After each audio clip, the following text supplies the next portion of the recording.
we yan komo twetwe enye interview se wani je ho a omoden se obehye ama omia bi enye bi ahwe se wenye de wani je ho na metufo se obegya ahwe na ye de wani je ho ni bi ba watumi ahwe fa comment bra yen kan ni na emfama Mariam fi se komo e betwetwe enyumakui eni kra yasen True green food so there. Start sembia ni mo. O kanswa sima na ben. Tap na Sunday. No e-levy wahala. With Diaspora Insurance, your peace of mind is guaranteed. Rapid Courier, just shop, we deliver. Enjoy. Malata African market mu King Kong.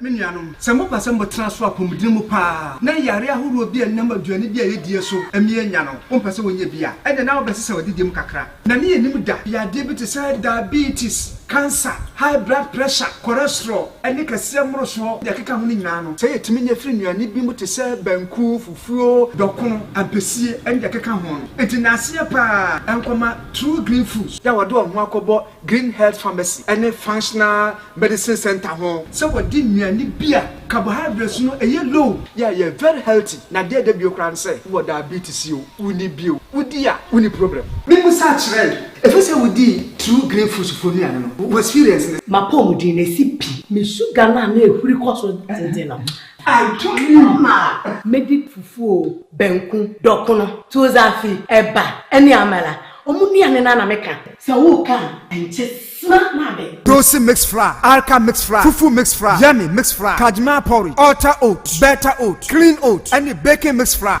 True Green Foods so there. Start sembia ni mo. O kanswa sima na ben. Which involve your good self and the Attorney General, that went through the court system all the way to the Supreme Court of the Republic. And the decision was in your favor. And therefore, he found it unacceptable that we were inquiring into the same matter. I mean, the committee has its own view of that particular case, which we will express in our written report. However, he also cited the case of Ablakwa and another, there's Attorney General and another, which is reported in the 2012 Supreme Court of Ghana Law Report 845. And he said that on account of that decision, the settled law is that it is only SRAJ that can inquire into and investigate matters of conflict of interest. So basically, he argued against the position which was adopted by the Honorable Minority Leader to the effect that in terms of Article 103, Clause 3 of the Constitution, committees of Parliament can inquire and investigate into matters affecting the administration of ministries and departments. And therefore, this committee was seized with jurisdiction. The committee has considered the objection raised by your counsel, and we will provide a written report, a written ruling, which will be contained in our report. But we think that in light of those objections, you should not be called upon to answer questions relating to matters, of conflict of interest as stated in ground 1. Then also, ground number 3, relating to illegal payments of all revenues into offshore accounts in flagrant violation of Article 176 of the 1992 Constitution. When the evidence was adduced, there was a specific piece of evidence relating to the payment of $100 million into an offshore account. And the documentary evidence that was tendered was a report of the PIAC, that is the Public Interest and Accountability Committee. And because we wanted the evidence corroborated, we invited PIAC to appear before us yesterday. They did appear. A specific question was put to them with respect to whether or not they are aware that you, in particular, instructed that the monies be transferred into an offshore account. PIAC did say that they could not confirm that fact. Subsequently, the Ghana National Petroleum Corporation, that is GNPC, was called upon in respect of that issue because these were proceeds of the sale of the liftings of oil by Jubilee Holdings, which is a wholly owned subsidiary of GNPC. And so we called upon GNPC to corroborate or disaffirm the evidence which was, alleged with respect to this matter by the proponents of the motion. And GNPC described the transaction as follows. that the monies were paid by Talo, Ghana Limited, and they were paid to Jubilee Holdings into an account that is held by Jubilee Holdings with Ghana International Bank in London. They also did not say anything to the effect that you gave any instructions with respect to that payment. And so on account of the evidence adduced, which kind of contradicted the evidence that was led by the proponents of the bill, by the proponents of the motion, the committee has taken the view that you will not be called upon to deal with this matter. Of course, members may have some ancillary issues arising out of the evidence of GMPC that they may be interested in, but I'll leave it to members to deal with. So in essence, my co-chair, there are now 5 grounds that you have to deal with, Honorable Minister. And those are grounds 2, that is the unconstitutional withdrawals in relation to the famous National Cathedral. Is described in the motion as the President's Cathedral. But I think the official name of the cathedral is the National Cathedral. Then we have ground 4, 5, 6, and 7 to deal with. So, Co-Chair and honorable members, this is the order of business for this morning. Honorable Minister, do you have any questions with respect to what I've said so far? Okay, so if not, Camilos. Have you checked with the letter? The letter confirming that we said you should either get a written paper to us or whatever. Have we confirmed that there is a written statement from him? No, I did speak with him. You remember I asked you to confirm. Let's confirm. Yeah, confirm. Yeah. Let him be sworn and then we can. We haven't that. We will do that. But have you confirmed that he's got that statement? No, he hasn't done so. So let him. Sorry. Just the confirmation that he's got it. He's not going to give evidence now. Just precise. No, the statement that we indicated in the letter that he was entitled to present. Have you conferred with him whether he has it? This morning. Well, I thought you would just walk to him and then find out. You are the clerk to the committee. So simply, going on to find out from him doesn't.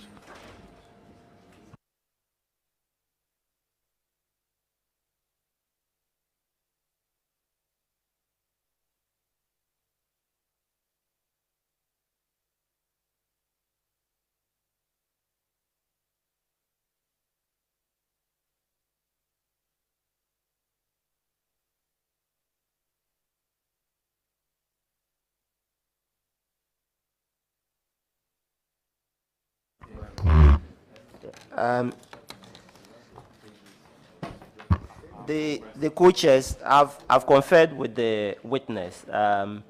He's having a written statement to submit, but he would first and foremost make the oral submissions, and after that, then he will tender it in. That's good. All right. So who the check clerk to? Yeah. Get on with the clerk. Mr. Clerk, please come in. Please, you are distracting the clerk. Can you swear in the honorable minister?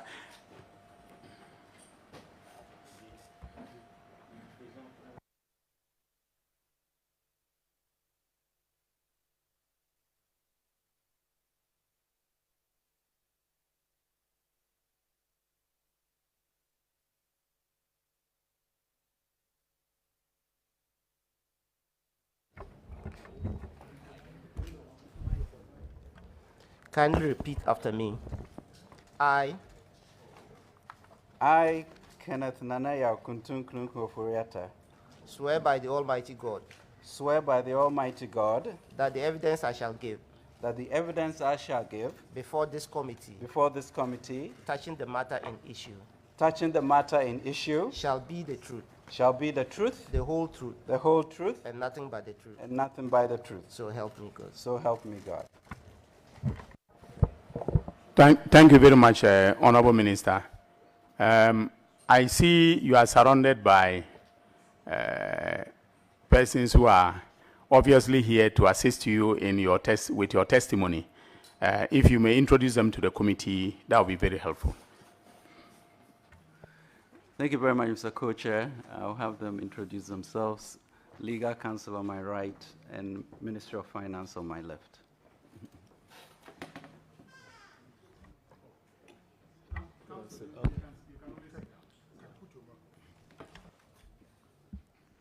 Honorable Co-Chair, respectfully, my name is Adu Etia, and I'm lead counsel for the witness, the Minister of Finance, Mr. Ofori-Atta. And with me is my learned friend who will introduce himself. Okay, yes. Yes. No, he's inviting the co-counsel to introduce himself. Most respectfully, Honorable Co-Chair, my name is Jacob Akwa Samson. I'm part of the Minister's legal team. Very well. I see around the table a number of ministers and honorable members of parliament, colleagues of ours, who are here. Yes, so I will ask them to introduce themselves. Please, please, please. As a matter of... They have to introduce themselves. They are your colleagues, you know. No, no, of course. I mean, okay. Well, so that is fine. So we have the Honorable Dominic Nitoul, the MP for Bimbila and Minister of Defense, the Honorable Dan Bochwe, the General himself, the Minister for Local Government, the Honorable Oroku, my brother, Deputy Minister of Energy, and then the Honorable Minister for Transport, Siama, Honorable Siama. Yeah, and then, of course, the Honorable Deputy Minister of Finance, Abinaose Asari. So you're all welcome to the committee. Hey, sorry, the Honorable Rickett Sagan, MP for Cape Coast South. Yes, and former Deputy Minister of Trade and then, of course, of Finance. So, did I leave anyone out? No. Okay. Yes. Eva, we are told. Yes, Eva Mens. Yes. Can you introduce yourself, and your portfolio at the ministry? Thank you very much, Honorable Chair. My name is Eva Ment. I am Coordinating Director at the Ministry of Finance. All right. Thank you very much. All right. Then we'll settle down. Minister, as I indicated, take it the way you want it. At the appropriate juncture, if we intend to interrupt you and ask you any questions, we would. But let's see how it plays out. So you can start.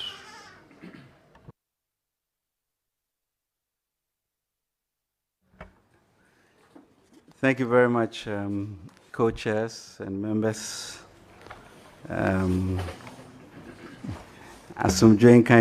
Peace be unto all of us.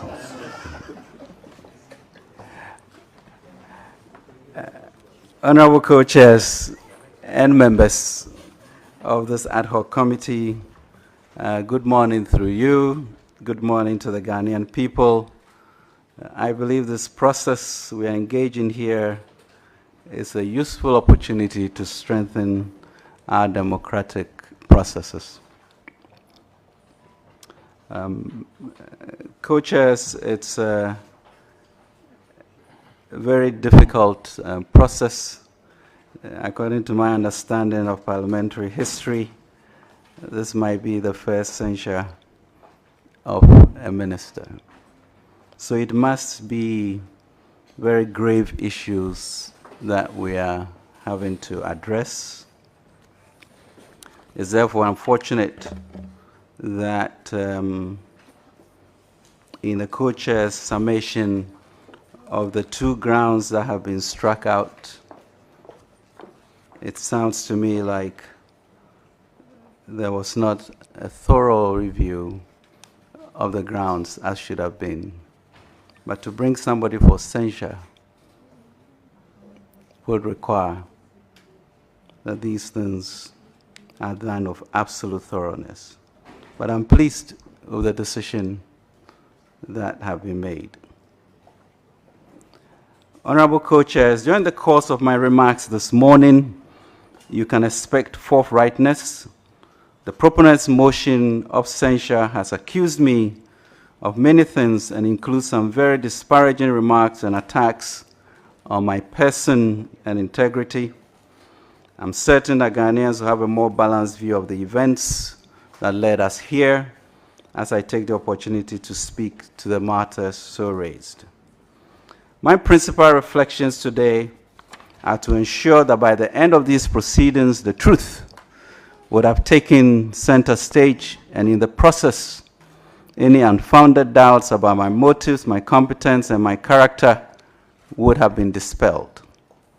Before I proceed with my detailed responses, I'd like to make a personal comment to the Ghanaian people. Since the Ofori-Atta government came into office in 2017, everything we have sought to do was aimed at making the lives of the people better. We have been focused on this vision to improve lives, and in the first 4 years, our efforts were leading to a realization of the vision.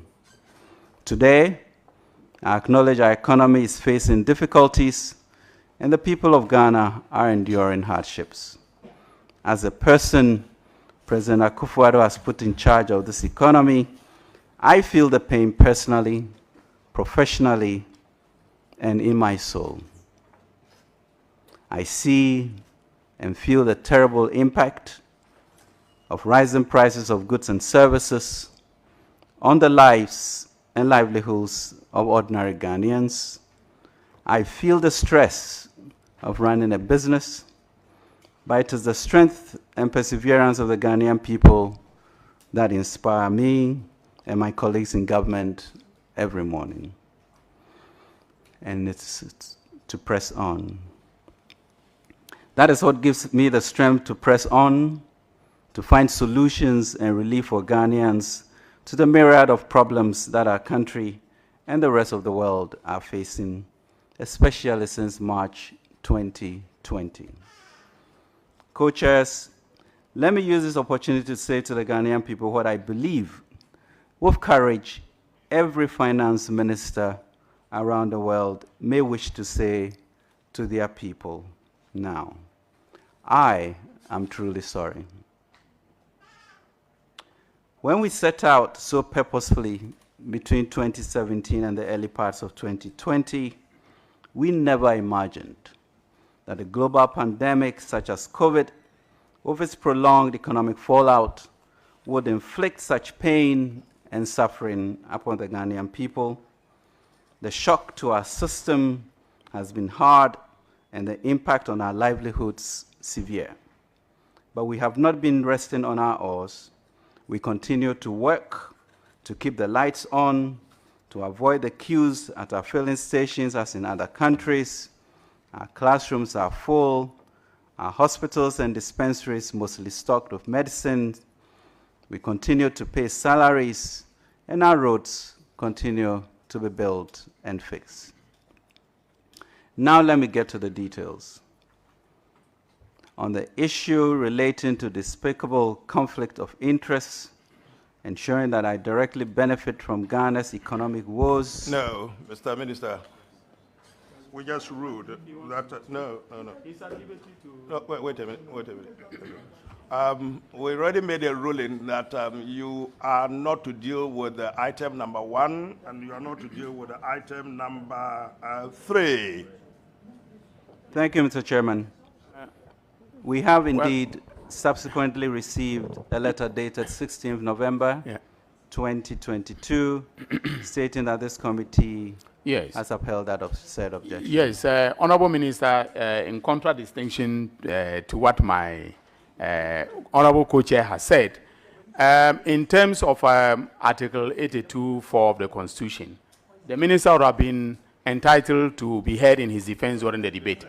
And we have read, I'm being consistent, Honorable Katie. Yeah, so what I'm saying is that it is.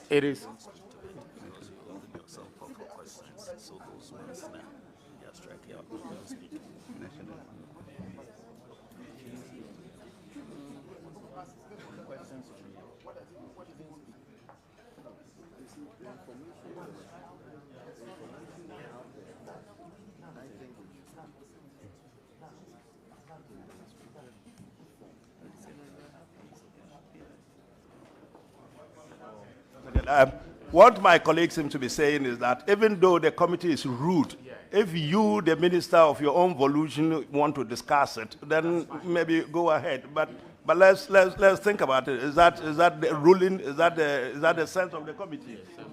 Yeah. Yeah. Council. Yeah. But Honorable co-chairs, we appreciate your position on this matter, except that if he's being invited to speak to those issues that have been struck out, are you going to ask him questions because he addressed them? Yes. Council, that is the natural course of events. If he comments on them, he testifies on them, he opens himself up to questions by the members of the committee. So it's up to you, if your client wants to go on that trajectory, we are fine. But if he doesn't... So let's explain a little bit further. We didn't take the decision lightly. We looked at the constitutional imperatives. We looked at the decision of Shiraj. That matter went as far as to the Supreme Court. We looked at that, and we thought that in criminal jurisprudence, it would be double jeopardy asking him to revisit this matter. In civil jurisprudence, it will be abuse of the process to ask him to be res judicata. We've gone through all those matters. But that is the sense of the committee. If your client believes that, in spite of the ruling, he wants to still have the committee on some matters we may not have been aware of, it's entirely entitled to. But of course, as we indicated, if he does, then of course our colleagues would want to ask some questions of him. That is not to say that he has anything he's hiding. That's not the point. Honorable co-chairs, thank you very much. We have advised that in as much as those grounds have been struck off the record, we will not speak to them, respectfully. We can proceed to the next ground, which is the unconstitutional withdrawals from in respect of the cathedral. Thank you very much, co-chairs. Thank you for the clarification. The next is the grounds of the proponents claiming that there has been unconstitutional withdrawals from the Consolidated Fund in blatant contravention of Article 178 of the 1992 Constitution, supposedly for the construction of the President's Cathedral. Mr. Co-Chair, that took me for a loop since I did not know what the President's Cathedral was. Honorable Co-Chairs, let me first submit that I'm uncomfortable about the formulation of this ground. It presupposes that Parliament is assuming the jurisdiction to enforce and or interpret a provision of the Constitution against the combined effect of Articles 2(1) and 131, which grants the sole and exclusive power to the Supreme Court. Nonetheless, I say with both humility and confidence that I have not breached the Constitution in making payments to support the construction of the National Cathedral of Ghana. Mr. Minister, Mr. Co-Chairman, clarify that I don't quite comprehend the point you make. The committee seems to be assuming what constitutional, assuming constitutional position that you don't believe we're entitled to.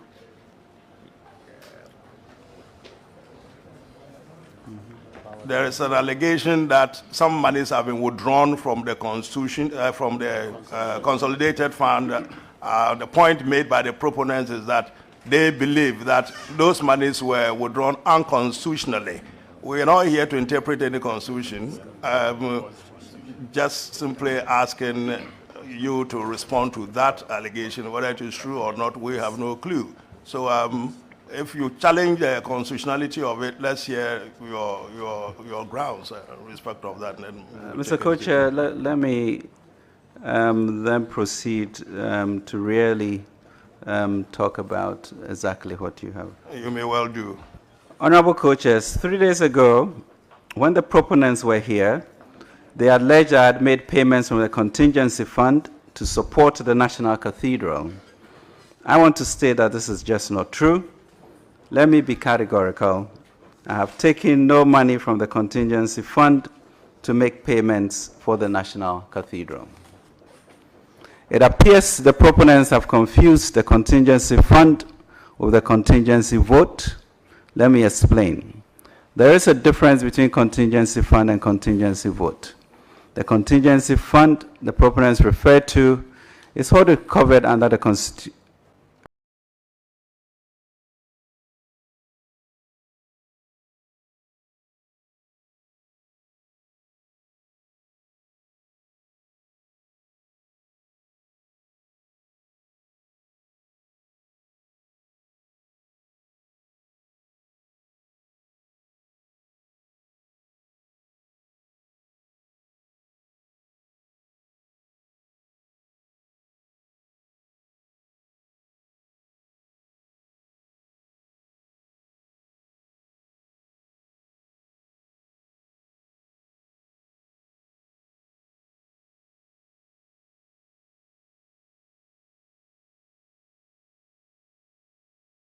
Under the Constitution, specifically under Article 177, this constitutes money voted by Parliament, and advances from this must be authorized by the Parliamentary Finance Committee.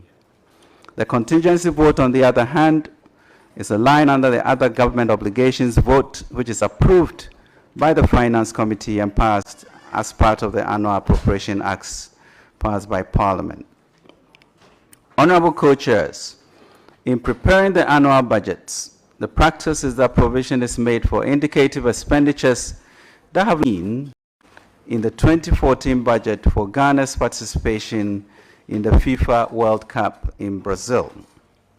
The cabinet of President John Mahama in March 2014 at the time approved then some $9.622 million for that tournament, including that amount which was flown to Brazil in a private jet for the players. A more current example is Ghana's participation in Qatar. The Black Stars competed for it, but through the contingency vote, we have been able to provide funds legitimately for the team to participate in the competition.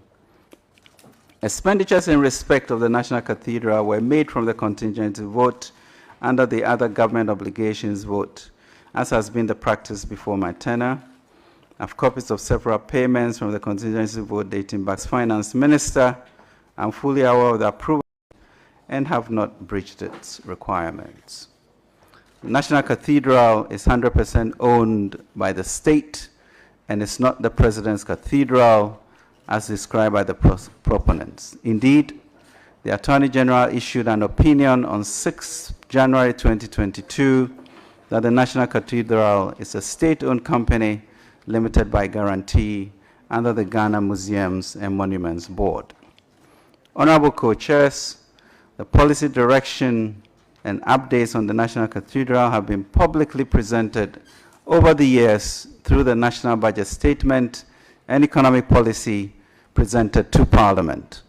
In paragraph 158 of my budget speech on the 2019 Budget Statement and Economic Policy, I announced on the floor of Parliament government's vision for the National Cathedral, as well as a commitment to facilitate the construction by providing the land, the secretariat, and seed money. This subject was part of the policy approval of the budget after the extensive debate. Subsequently, regular updates on the progress of the construction of the National Cathedral have been provided to Parliament and the nation. These include 2020 Budget Statement Economic Policy, paragraph 385, which announced the establishment of the Board of Trustees and Secretariat for the Cathedrals. Mid-year review of the 2020 Budget Statement, paragraph 279, which provided an update on the groundbreaking ceremony held on 5th March 2020 to mark the formal commencement of the construction phase of the project. 2021 Budget Statement Economic Policy, paragraphs 1132 and 1134, which informed the House of the letter of intent signed on 25th November 2020 between the National Cathedral of Ghana trustees and Ribad JV, led by Rizani, Babisoti, and Sons, and Desimoni. And also the appointment of Apostle Professor Opoku Nyina as new chairman of the Board of Trustees on 8 February 2021. The mid-year review of the 2021 Budget Statement, paragraphs 354 and 355, which announced the expansion of the Cathedral project to include a Bible Museum of Africa, and Biblical Gardens. as well as the establishment of the 100 CD a month Ketewa Bia and Swat Club, in line with the original plan to encourage as many donors as possible to contribute towards the establishment of this national monument. In conclusion, co-chairs, all the payments made for the National Cathedral were lawfully done and from the contingency vote under the other government obligations vote and not from the contingency fund as alleged by the proponents. Hold it, Mr. Minister. Hold it a minute. Let's confirm.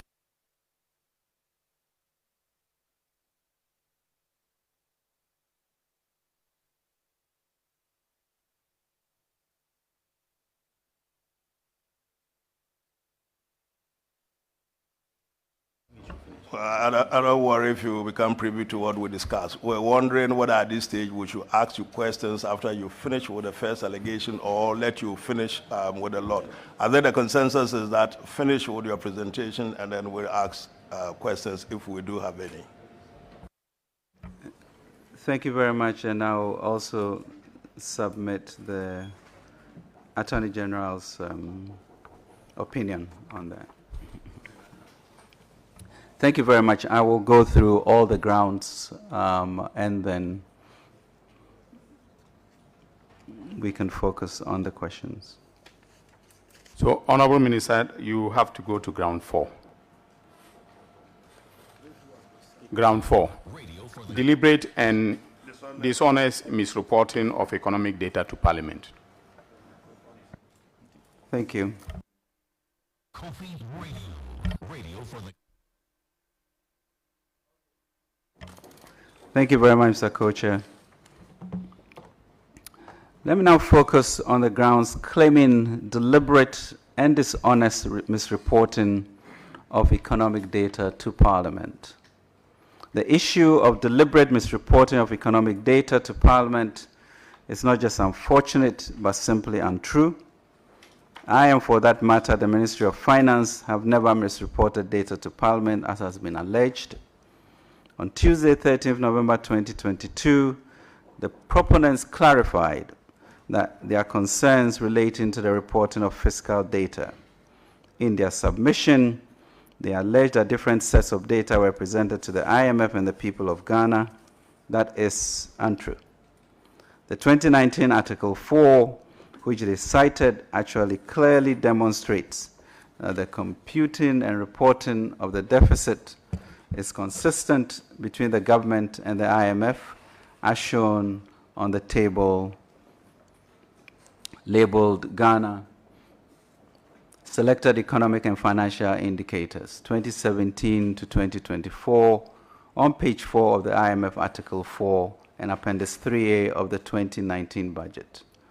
More importantly, we were under a fund program during that period and could not have been able to exit the program if there were inaccuracies with the data we reported and the methodology used for computing the deficit. In actual fact, in the most recent IMF Article 4 report from 2021, one sees clearly demonstrated that the methodology utilized in computing the deficit is and has been consistent, as shown in the tables labeled Ghana Selected Economic Financial Indicators 2019 to 22 on page 3 of the press release numbered PR 21/221. According to Honorable Ato Forson, Mr. Chairman, paragraph 16, page 11, I'm quoting of the staff report, Article 4 says fiscal rules under Ghana. Public Financial Management Act fiscal rules could be strengthened, box 1. It goes on to say that about 2.8 percentage point of GDP in financial energy sector payments were recorded below the line in the year 2019 budget because the government considers the financial sector cost as a one-off and energy cost as a debt amortization. Best international practices could include these transactions above the line as they reflect either direct government obligation or government transfers to state-owned enterprises. Because of the exceptional nature of the expenditure, chairs, financial sector cleanup and energy sector IPP payments, we agreed with the fund that it could be treated below the line as shown in the table earlier. Co-chairs, it is also alleged that I have breached the second fiscal rule under the Fiscal Responsibility Act 2018, Act 982, namely the primary balance in 2018 and 2019. Firstly, I maintain the legal position that Act 982 was not passed to take a retrospective effect. It is equally instructive to note that the fiscal and primary balance targets presented to Parliament for those 2 years did not have any estimate on the FinCEN cleanup cost above the line. Consequently, the primary balance target that we were targeting were actually surpluses of 1.6% of GDP in the main budget for 2018 and 1.1% in 2019. This, per our definition, included the FinCEN cleanup costs, thus, if applicable, could not be used to have breached the law. To reiterate, the agreed style of reporting with the IMF was to show both a deficit, including FinCEN cleanup, and one excluding it. I wish to state that the allegation of deliberate misreporting of economic data to Parliament is completely not true. Since I took office in 2017, I have served the country with integrity and honesty. Under my leadership as the Minister of Finance, there have been significant improvements in the accurate reporting of public finances. Today, under President Nana Akufo-Addo, Ghanaians are enjoying greater accountability and transparency in the management of the public purse than any other period under the Fourth Republic. Since 2017, government has complied with the reporting provisions in the Public Financial Management Act 2016, Act 921, including Budget Implementation Report, Fiscal Reports, Public Debt Report, Petroleum Revenue Management Reports, ESLA reports, etc. The proponents have raised the issue of treatment of energy sector IPP payments and financial sector cleanup payments in the fiscal tables. The Ministry of Finance has explained its position on the treatment of these two items to the relevant committees of Parliament during their scrutiny of the annual budget from 2018 to 2021. The Ministry of Finance actually issued a 2020, which we had hoped should have put this matter to rest. The ministry included the energy sector IPP payments in the amortization line in the fiscal framework during the 2018 to 2081 period. Financial sector cleanup costs were included in the fiscal framework annually for the period 2018 to 2021 to reflect the issuances of bonds to cover the non-cash costs. Contrary to the position of others that the Ministry of Finance did not reflect the FinCEN payments and the energy sector IPP payments in the fiscal framework, I want to emphasize with the budget document as evidence that these payments were reflected in the fiscal framework. Energy sector IPP payments were treated as amortization, and the non-cash financial sector cleanup payments were reflected in the memo item. Refer to Appendix 2A of the fiscal tables in the relevant annual budget. The MOF reflected the FinCEN cleanup payments in the memo item called fiscal deficit for the following reasons. They are extraordinary one-time payment items which need not be mixed up with traditional fiscal operations. And they are largely bonds, and capturing them above the line will imply recognizing their payments now and recognize their payments again when the payments fall due in the future, a possible double counting. A method that the proponent is or ought to have been very familiar with from his years as Deputy Minister for Finance. Likewise, the energy sector IPP payments were reflected in the fiscal framework as part of the amortization line under the financing part of the fiscal table for the following reason. They are debts of SOEs that have been assumed by government and are largely contingent liabilities that have crystallized for payments. And two, they are extraordinary one-off payments which need not be mixed up with also traditional expenditure items. However, the MOF agreed with the Finance Committee of Parliament in 2021 that going forward from 2022 onwards, both the energy IPP payments and the FinCEN payments will be treated above the line in the fiscal framework for the following reasons. One, the FinCEN bailout exercise is largely completed and therefore ceases to be an extraordinary budget item.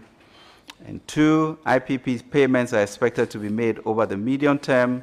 Given that they become explicit contingent liabilities, appropriately budgeting for them above the line ensures the resources are duly allocated for their settlement. The 2022 budget therefore reflects this decision. Neither the ministry nor I have deliberately or dishonestly reported economic data to Parliament. This is buttressed by the submissions made in May 2020 by the IMF Country Director, Dr. Albert Mama, and I quote, "Our number includes these 2 elements, financial sector payments and energy sector payments." That's the IMF. And we know why the Governor of Bank of Ghana made the decision not to have these 2 elements in the fiscal deficits. Mr. Chairman, Co-Chairman, there's also a claim, going on to the next question, grounds. That is ground number 5. Not incompetence and all those things? No, the fiscal recklessness. Okay, go on. Leading to the crash of the Ghana cedi. Yes, that is it. And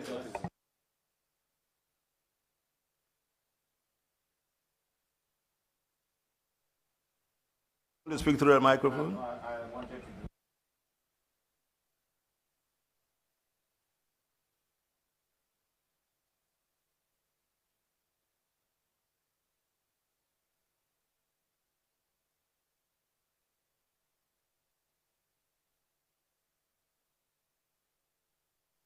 Minister, kindly proceed. Thank you very much.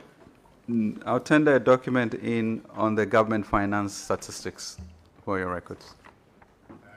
Honorable Minister, what document is that and who published it? This is a document from the Ministry of Finance on Ghana finance, the government's finance statistics. Okay. Was it published late in Parliament, published? No, it's an in-house memo. Oh. An in-house memo. Who prepared it? No, it's important. If it is a public document. It's not a public document. Right. And but if it's not. Well, of course. I mean, if it forms part of your statement, that is fine. So in terms of the probative value, we'll see what value we can place on it. Okay.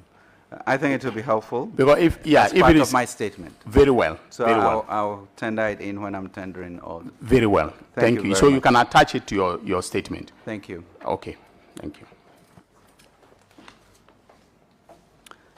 Co-chairs, there's also a claim on fiscal recklessness leading to the crash of the Ghana cedi, which is currently the worst performing currency in the world.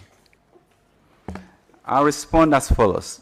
Honorable co-chairs, the grounds of recklessness presupposes that I have not been guided by the laid down regulations. I want to state that I have not been reckless in the management of the fiscal operations of government. Rather, our strenuous efforts to protect the public purse is what has helped this government to have achieved much, much more than any government ever over a similar period in virtually all sectors, including education, health, social welfare, policing, security in general, roads, railways, agriculture, industrialization, tourism, digitization, and funding for anti-corruption institutions. Honorable co-chairs, I've come to Parliament House 10 times, 11 times since this government in the last 6 years to present the annual and mid-year budgets.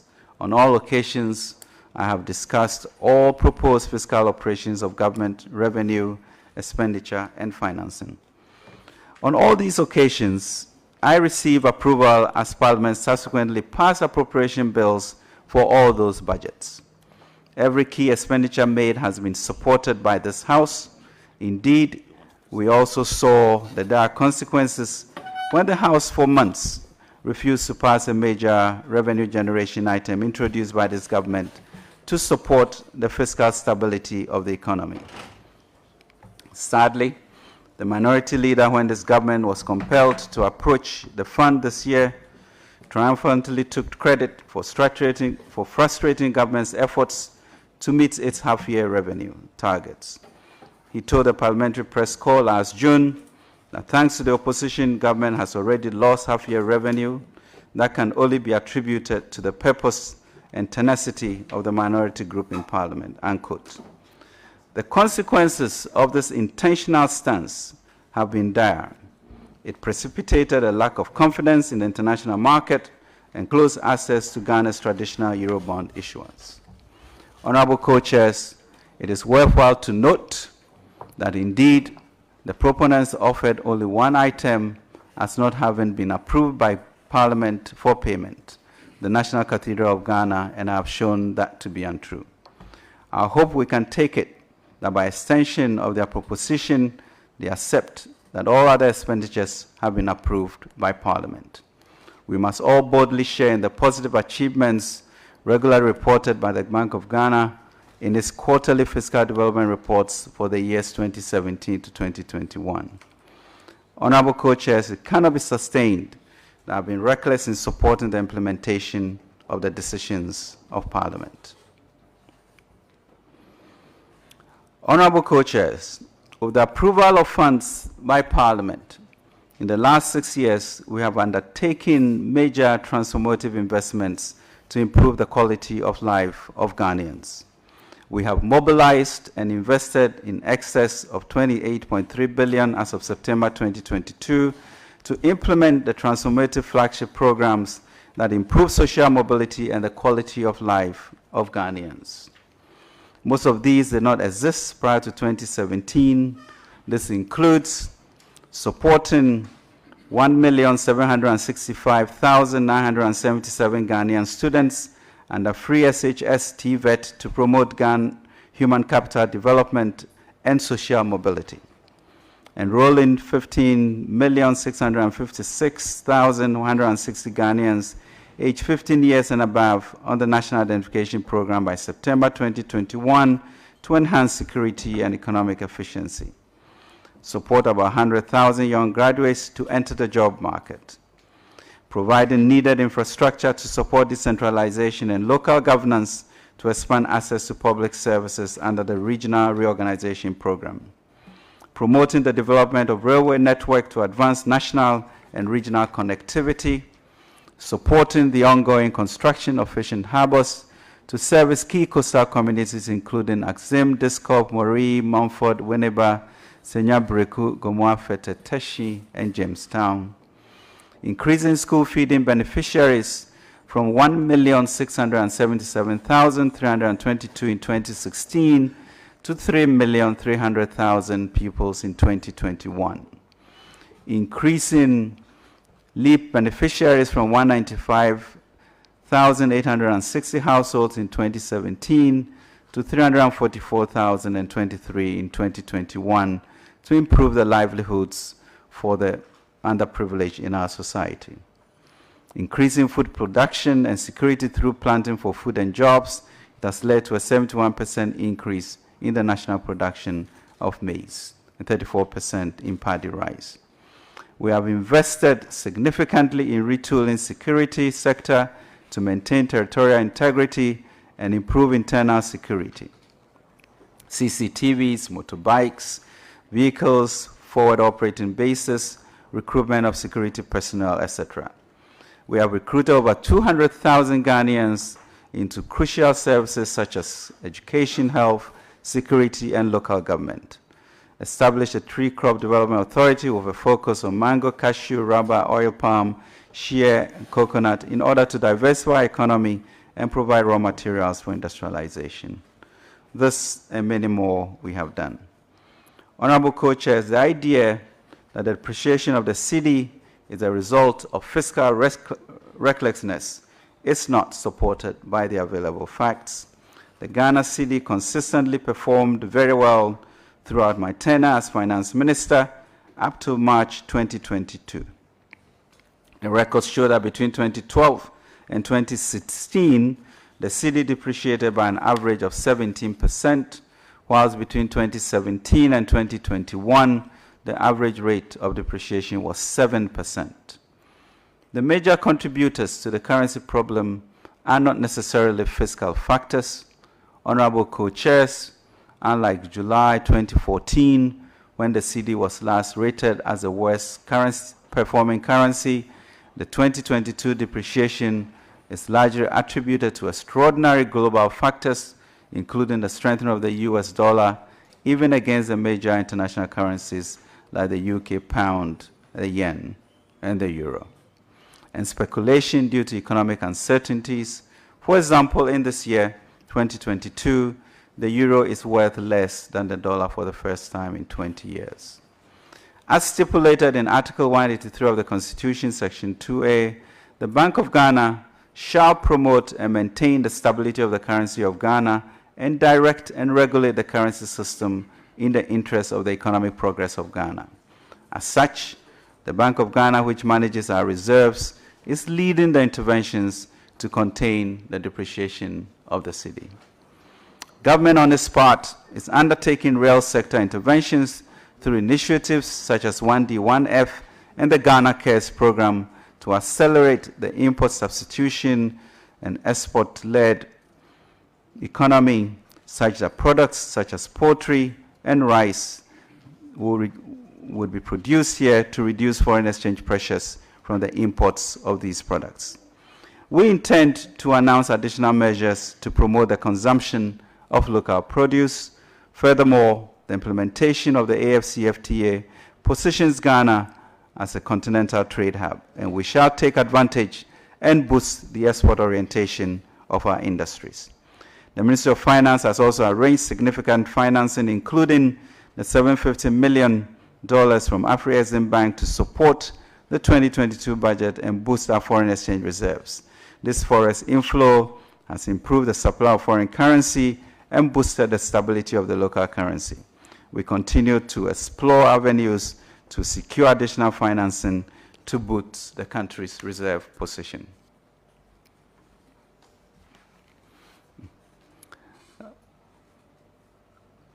Co-chairs, on the issue of alarming incompetence and frightening ineptitude resulting in the collapse of the Ghanaian economy and an excruciating cost of living crisis.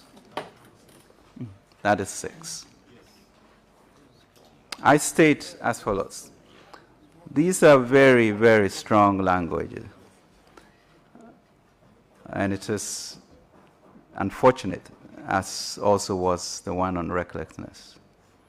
Honorable co-chairs, the choice of words for these is worrying, especially as it relates to the functioning of the whole national economy and is resulting in the censure of the Minister for Finance. The truth is, considerable progress has been made under my tenure as Minister for Finance since 2017. Honorable co-chairs, we have competently managed the economy since 2017. Indeed, to appreciate where we are now, we need to look back at where we came from. At the close of 2016, an assessment of the economy revealed limited fiscal space, a deficit of 6.5%, a distressed financial sector, non-performing loans ratio about 17.3%, an asset quality review document that had not been triggered, a derailed IMF ECF program, and reduced economic output of negative 3.4%. Inflation was 15.4% at the end of 2016, and monetary policy rate was 25.5% at the end of December 2016. Limited capital expenditure to MDAs, doomsaw which had decimated local industry and strongly impeded national productivity. Honorable co-chairs, it is important to note that through our leadership and commitment to turn around the economy from its state in 2016, we made great strides and remarkable progress in the years before the pandemic, and the records attest to this. The headline facts were: we doubled economic growth in our first 3 years, and Ghana's growth in 2019 was touted as one of the highest globally. Inflation came down significantly from 15.4% to 7.9% at the end of 2019 and remained in single digits till the pandemic hit in March 2020. The fiscal deficit, which was about 6.5%, was brought down to under 5% by the end of 2019. Exchange rate depreciation reduced significantly to under 5% in 2017 and averaging 8.7% between 2017 and 2019. We reduced interest rates in line with declining inflation expectations. Monetary policy rate declined from 25.5% at the end of December 2016 to 16% at the end of 2019, while the average lending rate for the same period declined from 31.7% to 23.7%. The government directly spent $25 billion to save the banking and SDI sector, protecting the near collapse of the financial sector, saving close to 5,400 direct jobs, 12,000 indirect jobs, and making sure that 4.6 million depositors were protected. And government also implemented comprehensive reforms across the energy sector and kept the lights on to date.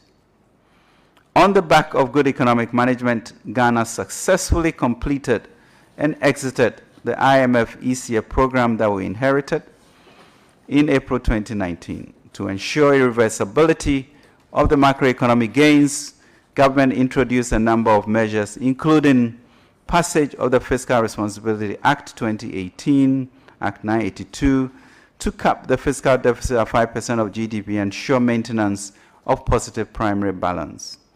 Passage of the Public Financial Management Regulations 2019, LI 2378, to strengthen regulation of the public financial management system. Establishment of 2 social partnership programs with labor and faith-based organizations. Clearly, there was strong momentum and optimism towards Ghana Beyond Aid at the end of 2019. However, with the onset of the pandemic, the gains from over 3 years of fiscal rectitude were reversed as a result of efforts to ensure lives and livelihoods were protected. Ultimately, these considerations inform the raft of revenue and expenditure measures outlined in the 2022 budget statement. We laid out the 2022 budget to achieve fiscal consolidation anchored on debt sustainability. It is important at this point to also highlight that the key component of the national debt stock related to 3 exceptional expenditure items that are neither external nor a creation of this government.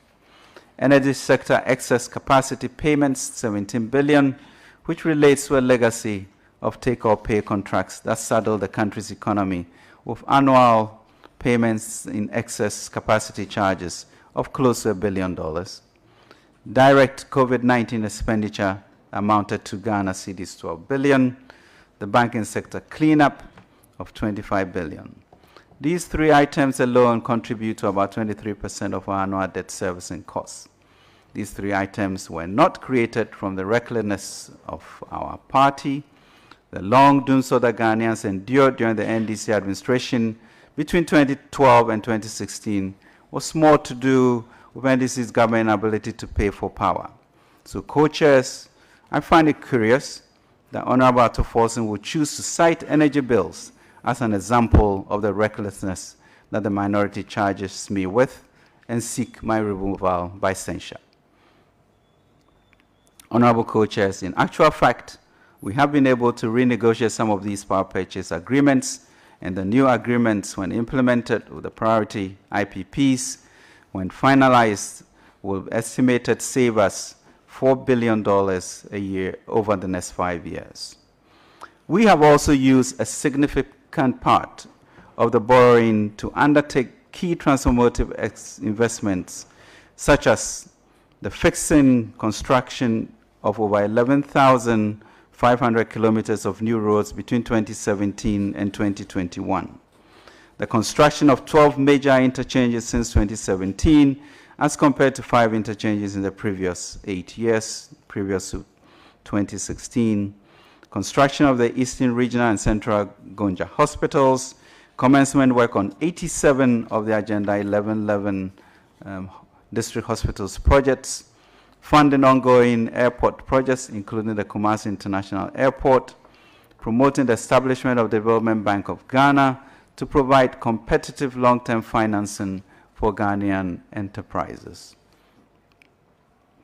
Indeed, the e-levy was born out of this heightened need to mobilize resources sufficient for managing the preeminent challenges of our time: fiscal consolidation, debt sustainability, and reducing youth unemployment.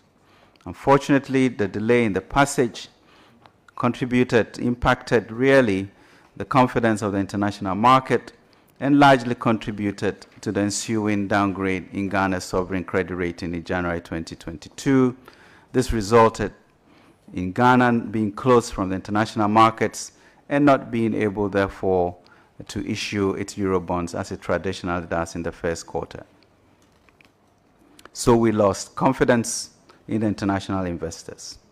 For this reason, access to international capital market funds was no longer available, which resulted in a severe balance of payment problem that needs to be addressed, and we are addressing. The government thus resorted to the IMF as a lender of last resort in July to not only address the immediate and active balance of payment need, but also to protect all the macro and social policy gains made in the last 5 years.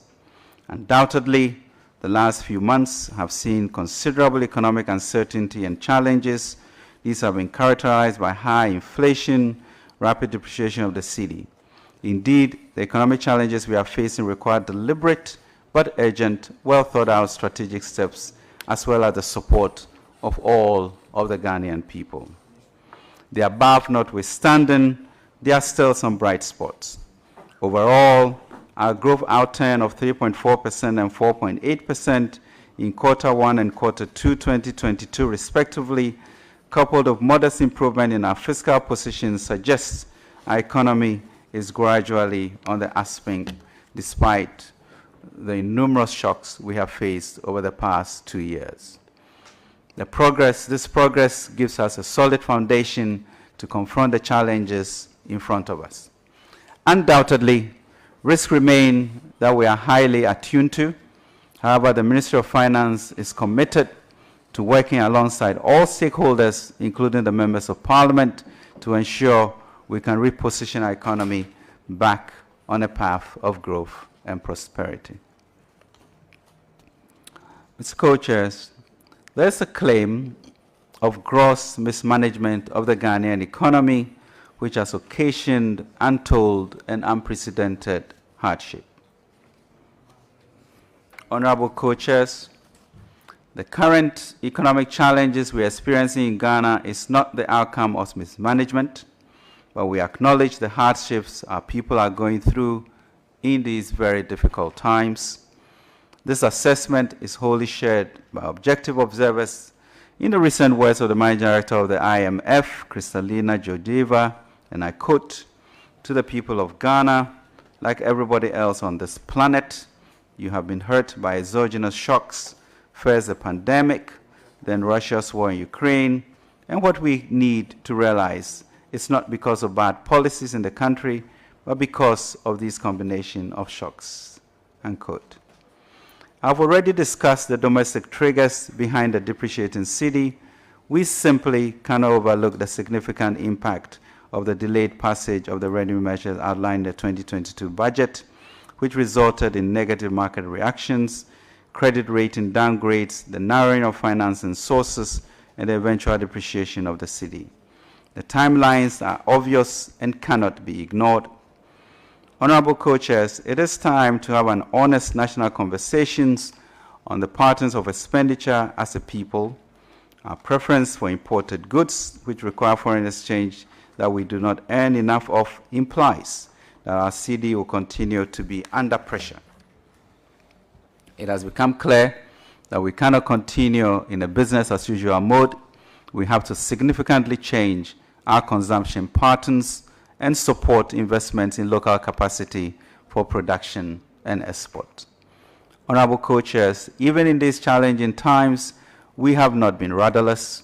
We have prepared the Post-COVID-19 Program for Economic Growth, PCPEG, as a domestic blueprint which has benefited from input from all key stakeholders, including civil society, social partners, labor unions, employers, and faith-based organizations, academia, industry professionals, and the leadership of Parliament. This document contains a set of time-bound structural reforms and fiscal consolidation measures to place our debt levels and fiscal accounts on a sustainable path over the medium term, and has underpinned government's engagement with the IMF. The negotiation with the IMF is progressing steadily and well, and we are working assiduously to achieve a staff-level agreement by end of December 2022. As the President announced recently, government is aggressively pursuing initiatives that will structurally boost the export orientation of this economy. In the coming 2023 budget and following consultations of key stakeholders, including AGI, labor, and the trading community, we expect to announce critical measures in this regard. This will complement that ongoing private sector-led interventions being promoted under the 1D1F and the Ghana Cares programs. However, the world had no playbook to help us tackle the COVID-19 pandemic. Parts of the Ghanaian economy were shut down, including hotels, restaurants, and events places. Our efforts were further destabilized by the disturbance in the global supply chain. But even in those times, Mr. Co-Chairs, we provided electricity and water free, grants and loans to businesses in the formal and informal sectors. We also paid our workers even when some were home for 9 months and did not lay off anyone.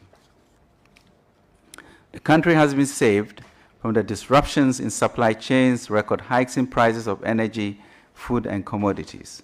Every economy is facing macro fiscal challenges, rises in public debt levels, and narrowing fiscal space.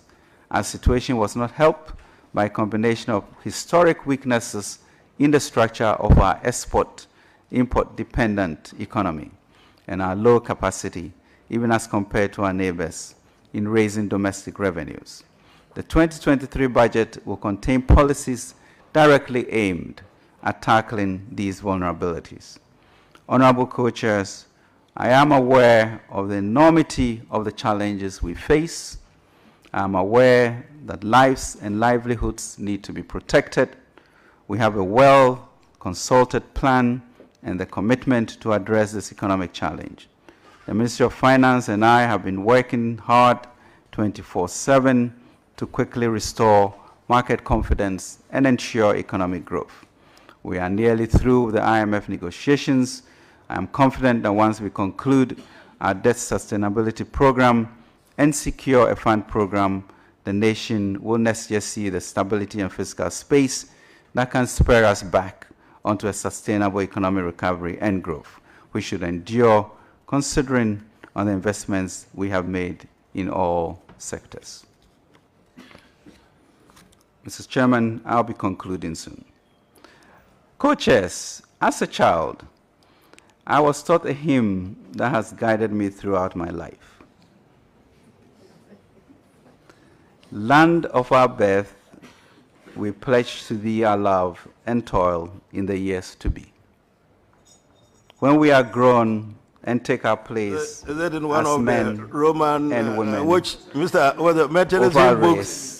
Mr. Minister. This will be Methodism. Honorable Damboche would. Well, that's what I was wondering. I've seen him hanging around here. He is very good at those. Mr. Boche, which one is that? Methodist hymn book.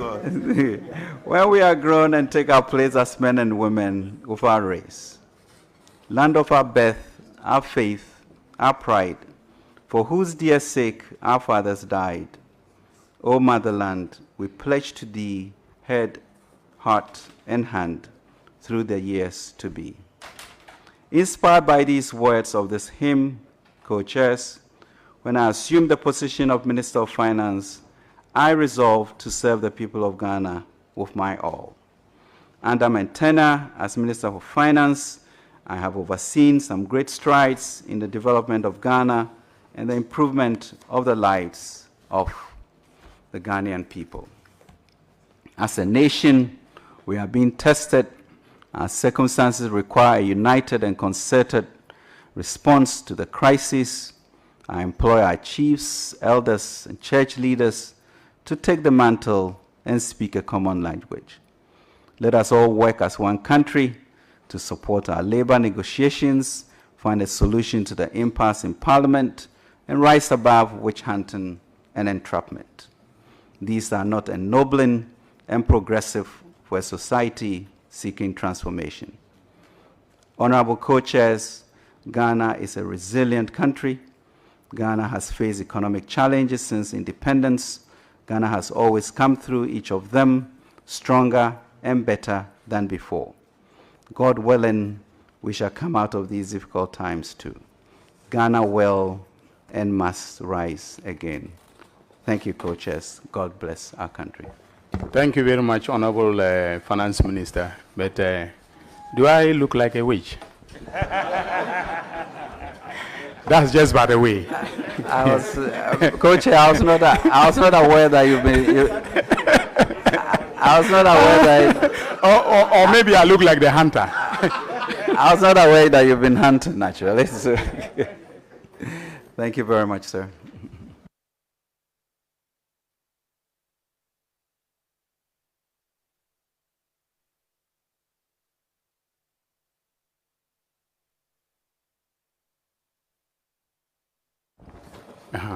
Sorry. Before, yes, go on. Co-chair, thank you for the opportunity. You already, sorry, wait a minute. Yes. Where the documents that, Mr. Minister. Exactly. Mr. Minister, you propose to tender some. Yes. Can we have them with the clerk? Yes, and then, oh, that's the point we are going to make. Yes. Oh, okay, that's fine. Mr. Minister. Mr. Clerk, if you can get your people to do run copies quickly, if it is possible. Mr. Minister, are you okay? All right. Okay. Yes, we will start with a few questions, very few questions. We'll come back to questioning, but we ourselves will ask one or two, and then, okay, he says you will let me, and then we'll get the members, and then you would we'll take it from there. Not many of them. When the chief Inquisitor-in-Chief, no, I'm wrong. The chief proponent, Ato, appeared before us. He took us through quite a lot of documentation. One of them being the Physical Responsibility Act 2018, Act 980.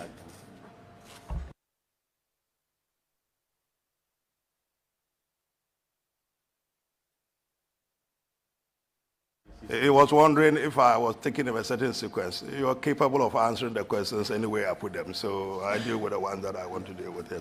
So, Fiscal Responsibility Act.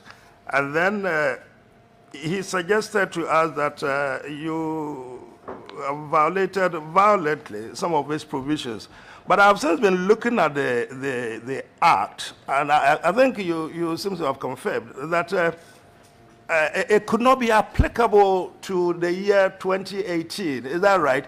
Because you look at the Act and it looks like the President assented to it on the 28th of December 2018.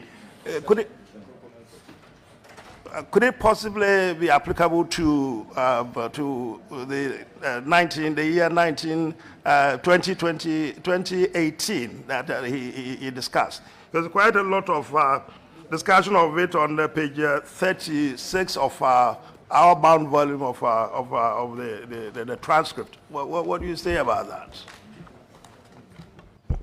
Thank you very much, Mr. Co-Chair. I think the Act was passed by Parliament and assented to by the President December 2018. And as you know, our laws do not have retrospective effect, and so yeah, truly, it shouldn't be applicable to numbers that occurred in 2018 and 2019. And then in 2020, Honorable Minister, with all due respect, if the Act was passed in 2018, it will have prospective effect, and 2019 will be covered, unless it was suspended. No, he said 2019. No, he said 2019. I'm talking about the 2019 budget, which was read before. 2019 budget was passed in December 2018. That's correct. Fantastic. You very much. Okay. Thank you. So would it apply to both budget, the 2018 budget, 2019 budget would be applicable? And in 2020, we came especially to the House to set it aside. So. Yes, okay.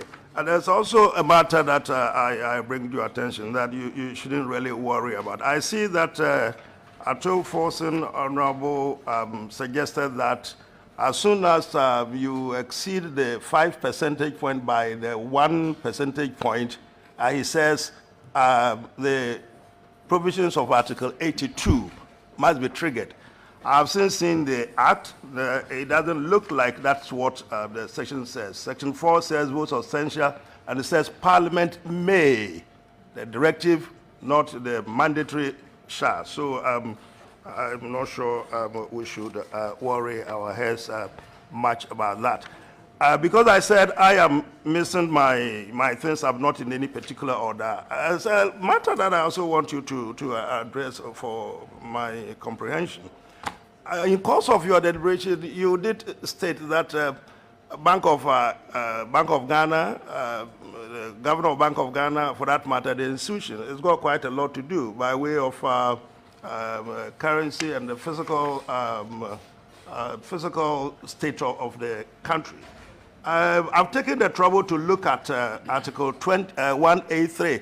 Incidentally, I think you did mention it, 1A3, and it would appear that the responsibility for maintaining the stability of the currency actually rests on the Governor of Bank of Ghana. Is that the case? This is a leading question. Mr. Co-Chair, not sure it's a leading question. I did mention it in my deliberation.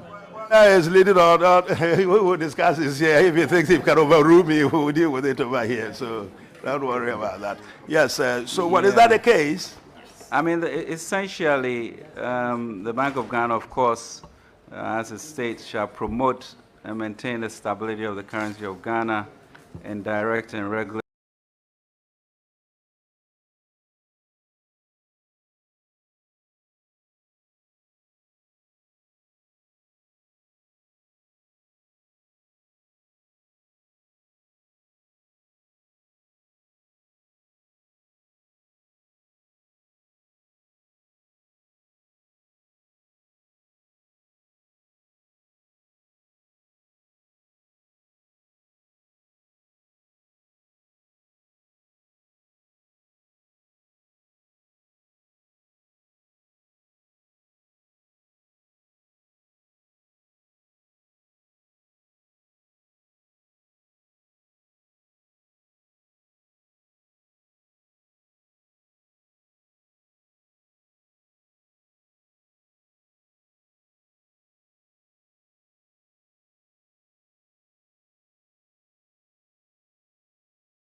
for Sabri, yeah, or my Ghana Parliament, and yeah, shed your echo so our Nina say ad hoc committee one more and as I said, one more two and a more say Empo Finance Minister on to me Juma Bio say Finance Minister say Bekoso and as Enkoso and as I bring Guswa ye share a home and seminal. But chance some would do people one more air share a believe say or you so emotions na wama yakoma atoye yem. It been so see reality or they air to form.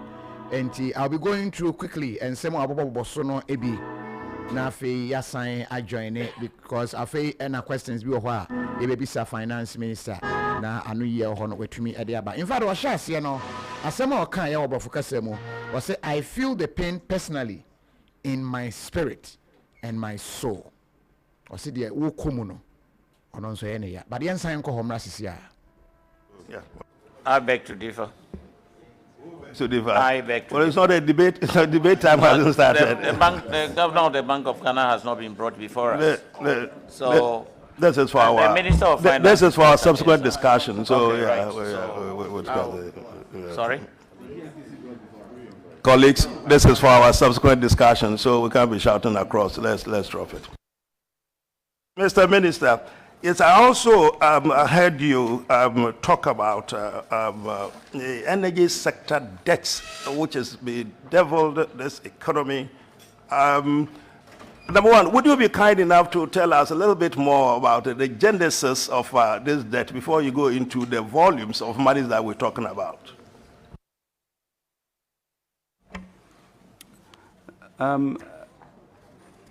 Mr. Co-Chair, essentially, we went into a period in which there was need for power to avert then our doomsday situation, which resulted in a number of IPPs and PPAs being agreed to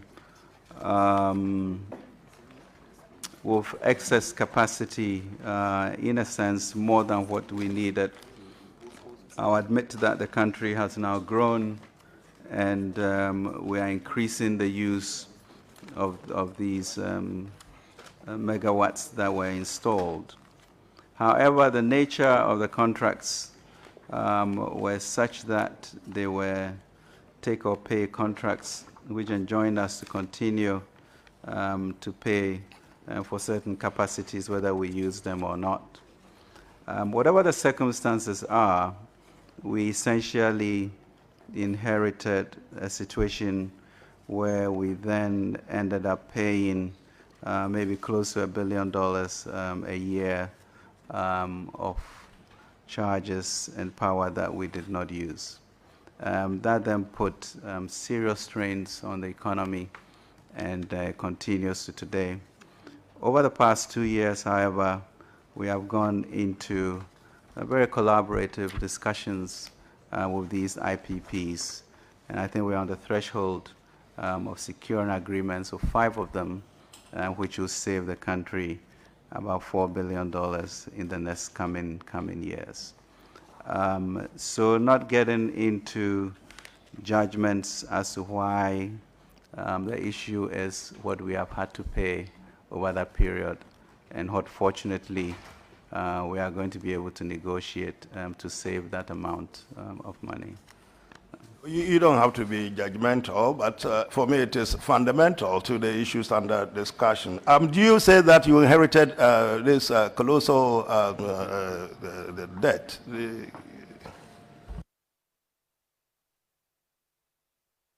Mr. Chairman, it has not helped with regards to the borrowings that we have to do, or the pressure on the fiscal space as we try to meet these. And we have been able to do that through managing the revenues we have, through our borrowings, etc., and through renegotiations. Mr. Chairman, Co-Chair, I think we are all beneficiaries of a rather stable electricity environment relatively to when we came into government in 2016. and we continue to 2017, and we continue to do our utmost to keep the lights on. Mr. Minister, can I repeat my question if I didn't drive it home well? I asked if it is the case that you inherited this colossal bill that you're talking about. Yeah, Mr. Chairman, we have had to be supporting over about $1 billion, and in the last estimate from the IMF, they are thinking that this energy overhang will be about $1.4 billion a year. That is part of the issues that we are discussing with the fund as to how best to manage that. But yes, it's been quite a difficult situation managing it over these 6 years. So we did inherit. I think you've asked the question enough times for me. I'm wondering why Mr. Minister wouldn't want to directly confront the matter. But I thought you would have answered that we can take parliamentary notice of the fact that these debts were created before you came in. But if you are not comfortable discussing they were created before we came. Why is it taking you more than 5 minutes? After 3 questions to answer that. I thought it was straightforward, wasn't it? I said diplomat, unlike you. Or maybe unlike Katie haven't. I see. Mr. Minister, I think you were sitting down and thinking, actually, Parliament does me considerable injustice. They should rather be applauding me. Is that what is on your mind? Mr. Co-Chair, I'm not sure it's the applause so much as saddened by the weight or lack of weight of some of these questions and whether they truly, as a nation, warrant a finance minister's censure. When we go through issues of economic management, words like recklessness, incompetence, and this is the historic issue at a time in which there's global crisis, there's work to be done, the IMF negotiations are going on, there's labor discussions, there's a budget to be read, and there's difficulties in economic challenges. And so that is my worry as to where our nation state has gotten to. Where is a republic in all of this? And could this have been a discussion between myself and the Finance Committee or the Council of State to really show the degree of difficulty that the country is going in and the fierce urgency then to proceed to tackle it. But really to tackle it, as speaking one language as a people. Because what confronts us is not easy. It requires dedication, a prayerful outlook, a commitment to go forward, and an acknowledgement of our part in it, what external circumstances has meted on us, and truly this time and effort for such a historic indictment in which we are not quite clear about these issues. Thank you, Mr. Chair. Okay, our colleagues would also answer, but before, 1 second, before I just wrap up, just to put a record so we all know. Yesterday at 9 o'clock in the morning, I did hear British Sky News, Kay Bailey's breakfast show in the morning, actually discussed Ghana and said that they thought Ghana was doing fantastic, quite how it all went pear-shaped. They weren't sure, but it's all because of the genius matters where we discussed, the COVID, the whatever. Chairman, I invoke Order 197. Which says what? the deliberations of a committee shall be confined to the matter referred to it by the House, and any extension or limitations to it made by the House, and in the case of a committee on a bill, to the bill referred to it and relevant amendments. It is my contention that, respectfully, we are being sent on a wild goose chase on matters that are not before What us. am I asking you to do on that chase? What am I asking you to do on that chase? I'm making a comment. Co-chair, I think that, you know, because there's precious time. Wait a minute. There are so many questions. Wait a minute. Yes, you have your time to ask your questions. Nobody's going to hurry anybody up. I don't see the relevance with You this may Sky not see. News and all You of may that. not see the relevance. I'm bringing it up to the whole nation to be aware that our issues have been the concern of other countries, and they've made sure that it's become a matter of public discussion. To our mandate and I'm the not referral from asking him Mr. to Speaker. comment. I'm not asking, Chairman, Co-Chairman, let me finish. When I finish, you make your point. I'm not asking the Honorable Minister to comment on it one way or the other. I am telling the hearing, this committee, that it's a matter that has transpired somewhere. Public information. Well, it's absolutely relevant. Respect. No. I'm even. Please, Honorable Ejapa-Mensah, please. Please, Honorable Ejapa-Mensah, please respect the chair. Well, he's been recognized. The chair has recognized me. Well, the MPP chair has recognized you, right? Because as yes, NDC chair I'm the coach. I'm the co-chair. I'm the no, please.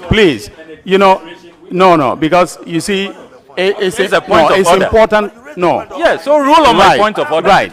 And and I was going to say that is a germane issue that has been raised, because we have to stay within the remit of the referral by Mr. Speaker, so that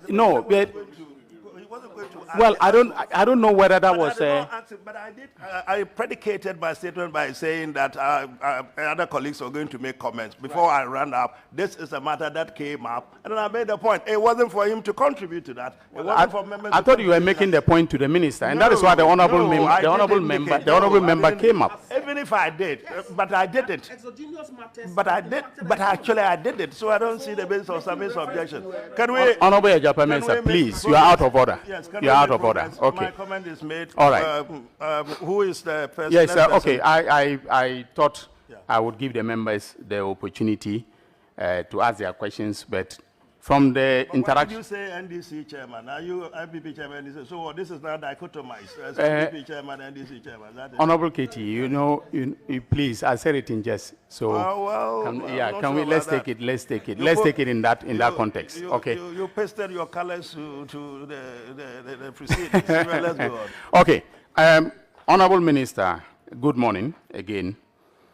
The interaction between yourself and the Honorable Katie Hammond, my co-chair, with respect to Article 183 of the Constitution, in terms of the constitutional mandate of the Bank of Ghana, would seem to suggest that the issue of currency depreciation, the management of the stability of the national currency should be laid, at the doorsteps of the Bank of Ghana rather than the Ministry of Finance.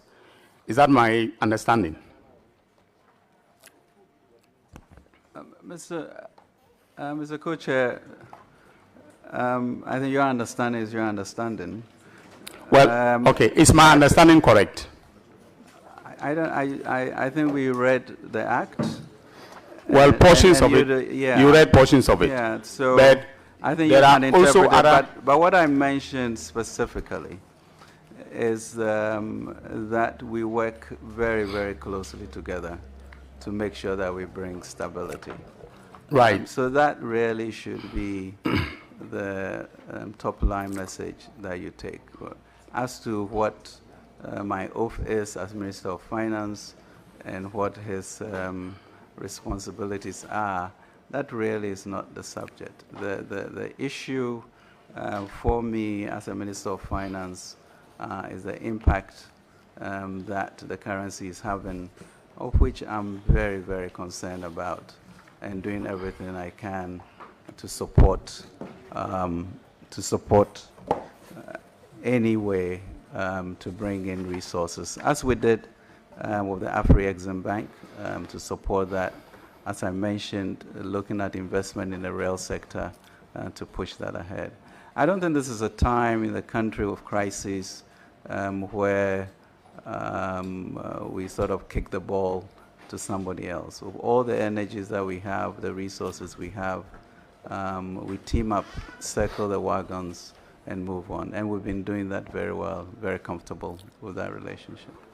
So you would agree with me that there is a strong symbiotic relationship between fiscal and monetary policy, won't you? It cannot be that there won't be. There has to be. I mean, I don't know what the line of questioning is leading to. Of course, I feel responsible. Well, you would know in due course. Yes.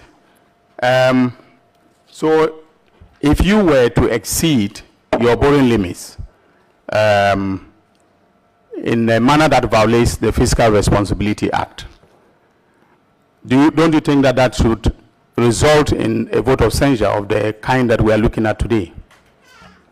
Mr. Chairman, it was your choice to sign up to a censure which brought a conflict of interest issue on this. It was your choice to sign up to a censure on accounts at GMPC, which had nothing to do with me. It is your choice when you look at the gravity of where the nation is and whether you feel strongly, as you have indicated, that the finance minister should be censured for these original 7 grounds. Very well. Honorable Minister, do you remember that on June 4th, 2021, you did come to Parliament to provide answers with respect to the energy sector payments to IPPs on the take-or-pay contracts? The question was specifically filed by the Honorable Alasan Suhini, MP for Tamale North. You remember that? No, I have to, but June 4th is a date we all remember. I don't yes. know, I don't know specifically. Not for the revolutionary upheaval that took place on that day. I'm talking about your answer to Parliament on this matter. I'll have to be educated. Okay, so the Hansard of that day captured you. You gave an answer that said that the payments totaled 937 million. Is that what translates into the 17 billion that you have just told this committee is the amount that you paid? This is June 4th, 2021. Okay. And this, we are June. We are in November now, Minister, Honorable Minister. We are now in November 2022. Very well. Yeah. So I'll have to recalculate those numbers to bring to you. Yes, but you were specific in your answer. You said you made 17 billion. Cities. I think I heard cities. Mm-hmm. So what you're talking about is... Yes. No, I just want him to confirm if that is a figure that translates into 17 billion. Is that very difficult to do? No, I can't confirm offhand, but I certainly will bring you the arithmetic of it. Which one?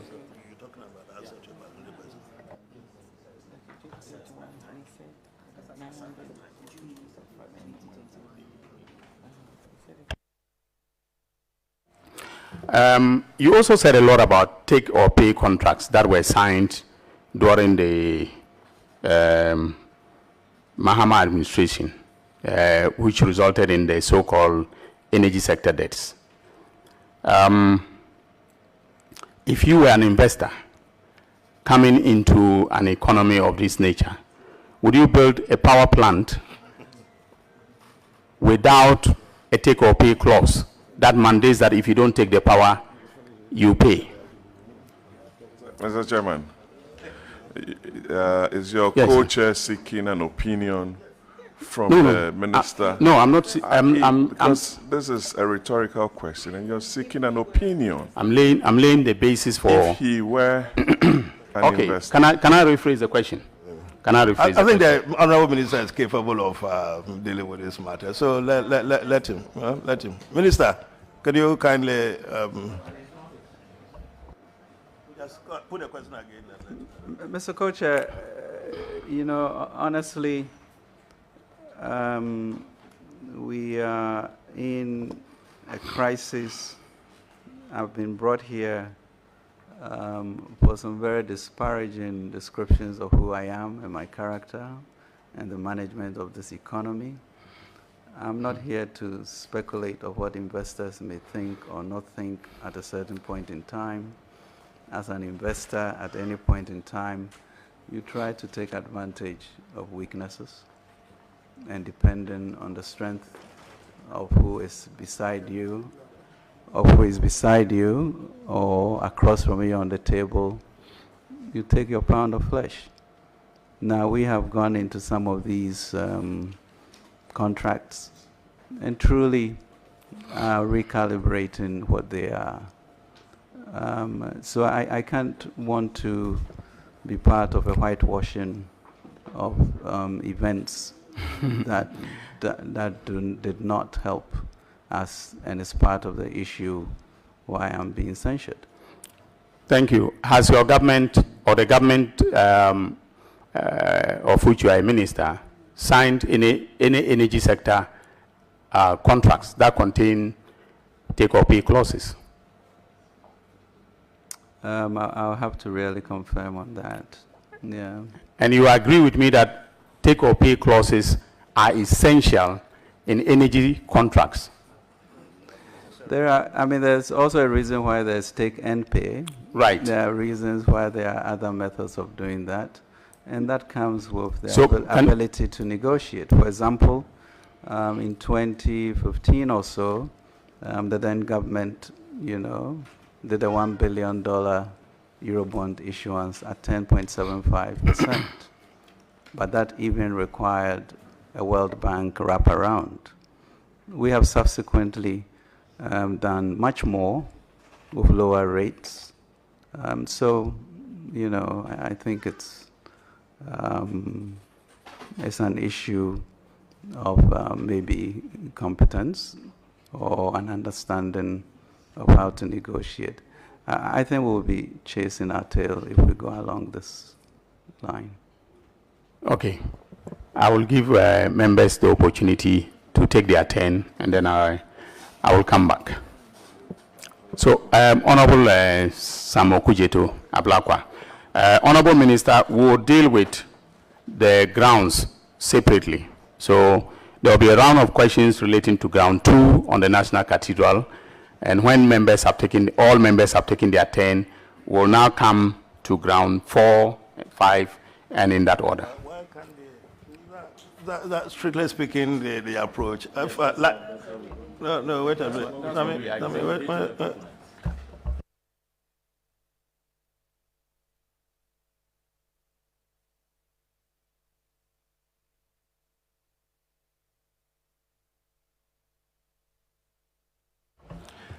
Yes, okay. Yes, it's your turn. Yes. Good. Well, thank you very much, Mr. Chairman. Mr. Chairman, I will come to the National Cathedral in a minute. The Honorable Finance Minister has raised some issues with language which he appears uncomfortable with. I want to place on record that same day, on the 10th of November 1999, I have the Hansard here, of Wednesday, 10th November 1999. Then Dr. Kunedu Apreku, Nana Akufo-Addo, J.H. Mensah, and others filed a motion against your predecessor, Finance Minister Kwame Pepra.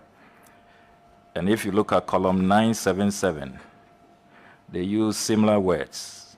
Quote, the NDC government and Minister of Finance in particular had demonstrated absolute incompetence. They didn't say only incompetence. Absolute incompetence and gross negligence in ignoring sound and credible advice, unquote. If you come to column 983 of the same Hansard, they said, quote, anywhere else, such mismanagement is enough for people to stand back and say, we have done our part. We have come to the end of the road. We have gone full cycle. We took the reins of this country when we thought there was a crisis. We have come all the way and put it back in a crisis. This is the time to leave. And if the president cannot leave because of a constitutional mandate, we want the minister to begin the process of leaving now, and we'll continue in the year 2000. Unquote. Sorry, what is that point supposed to be clarified? The finance minister is raising issue with the language of the motion, and I want him to understand that it's consistent with the practice in this house. How could it be consistent?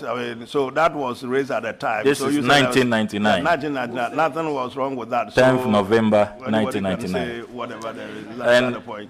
The minister himself, on the 12th of March 2013, he's on record at the William Ofori-Atta Institute for Integrity lectures to have actually called for a coup. Nothing can be more stronger than that. So I don't think we'll be taking lectures on language from the minister. What did he say exactly? Let's hear what he said, please.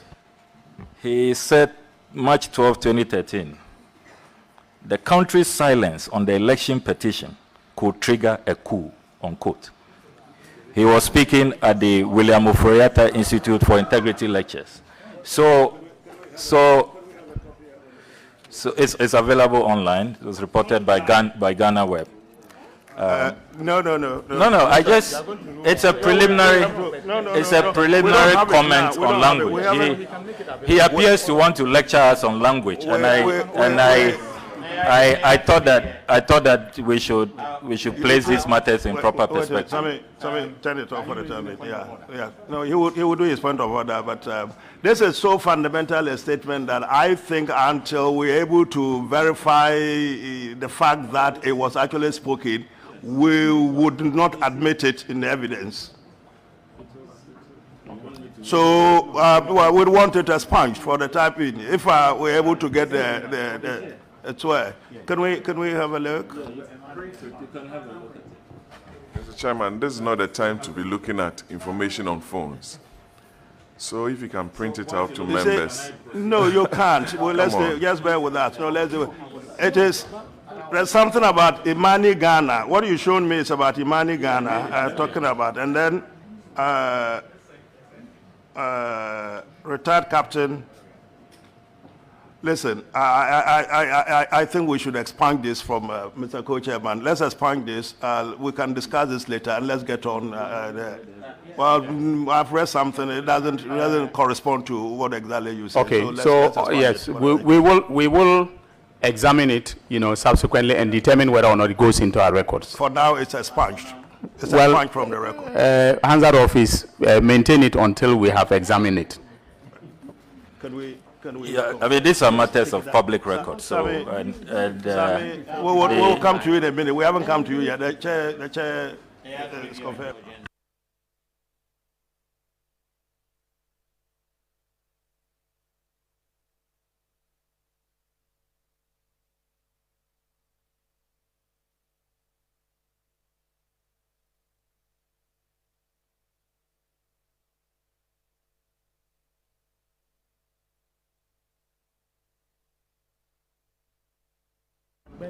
I still maintain that because of the nature of the statement, let's expunge it for the time being, and then if we get the printout and we verify we're happy with it, we would know what to do. Yeah. Okay. So go. Hansard office, take note. Well, thank you very much. I think the Honorable Yimedu was raising a point of order. What order are you coming I'm under? only pleading with you, the co-chairs, that the whole Ghana is looking at us. Yes. And therefore, I entreat you that some comments should not be entertained at all. This statement that Honorable... Well, are you revisiting the statement to the hearing of the whole world? Well, it's been expunged, so let's go on. Okay. But I'm saying it for this to guide us, because you make a statement that a statement has been made in the Hansard. This statement was not made by the Honorable Minister. So how do you use it against him? Very well. The point is well noted, right. Honorable Ayimini. Thank you. Yes.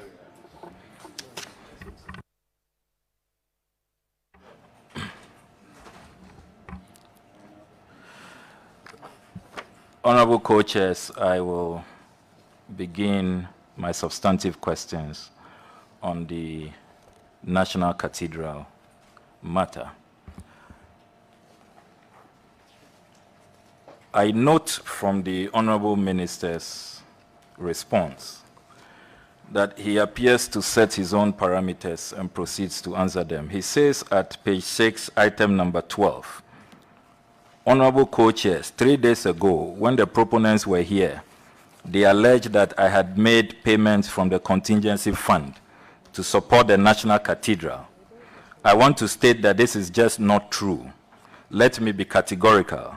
I have not taken no money from the contingency fund to make payments for the National Cathedral. He proceeds, paragraph 13. It appears the proponents have confused the contingency fund with the contingency vote.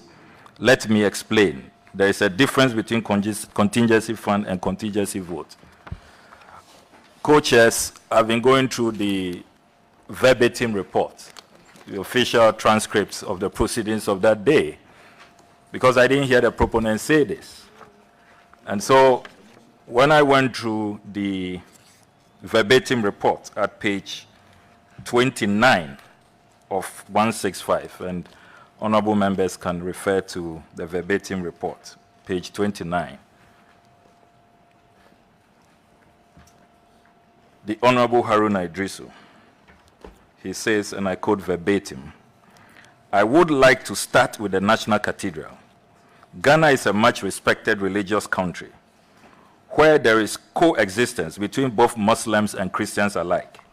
Nobody is against the president promising and honoring God with a cathedral for the expression of the Christian faith. But when public resources are used for that purpose, it needs us to call into question. I just gave the clerk to the committee a warrant signed by the Honorable Minister for Finance for some amount for the cathedral, and that is what you are holding. I will tender it in evidence and say that we are aware that by warrant signed by Honorable Ofori-Atta, Minister, 29th October 2022, and an expenditure of 142,762,500 Ghana cedis was allocated for the construction of the cathedral. We want to know when parliamentary approval was granted for this purpose. And then also, I refer to the Auditor General's report. I will just pick two and yield to Honorable Atuforsen, unquote. Nowhere in this verbatim report did the proponents say that money was taken from the contingency vote or contingency fund. Indeed, if you look at the grounds, Honorable co-chairs, it's very clear, and I'm surprised that the Honorable Finance Minister circumvents around a very clear grounds provided in this motion. It says, and I read, unconstitutional withdrawals from the consolidated fund in blatant contravention of Article 178 of the 1992 Constitution, supposedly for the construction of the President's Cathedral, unquote. That is the ground. So I want to find out from the Honorable Minister where this matter of contingency fund and contingency vote is coming from, because we don't see that in the verbatim report.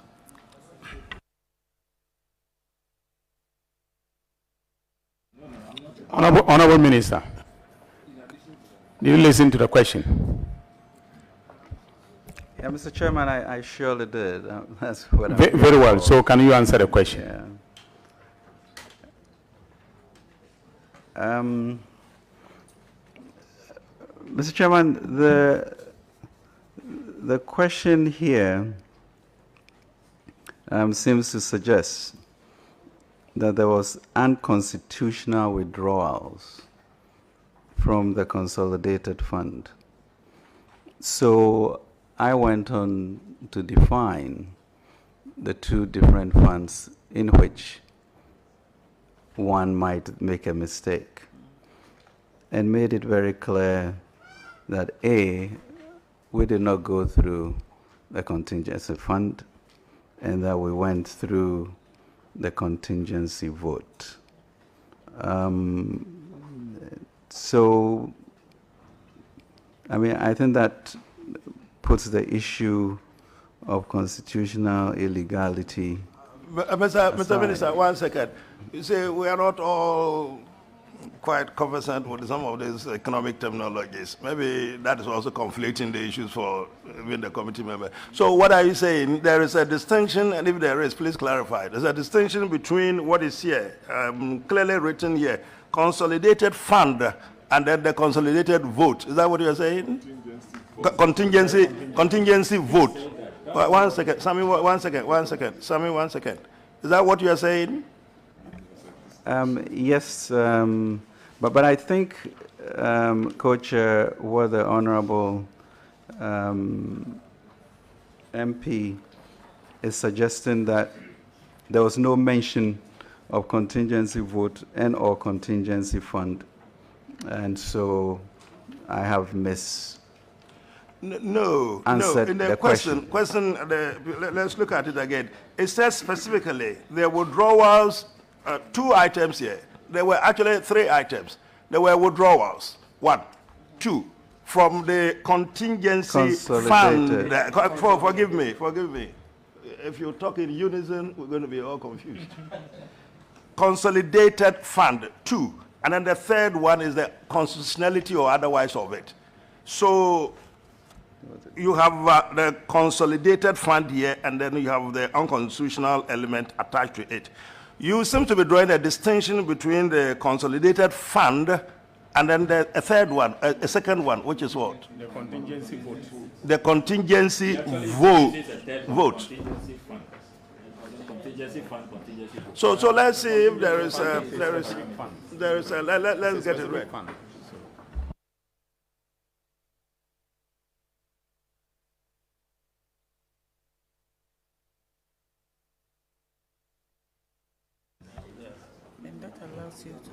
Happy for your technical people, because that's why they are around you. If there's any issue that the technicals can help, we have no difficulty at all.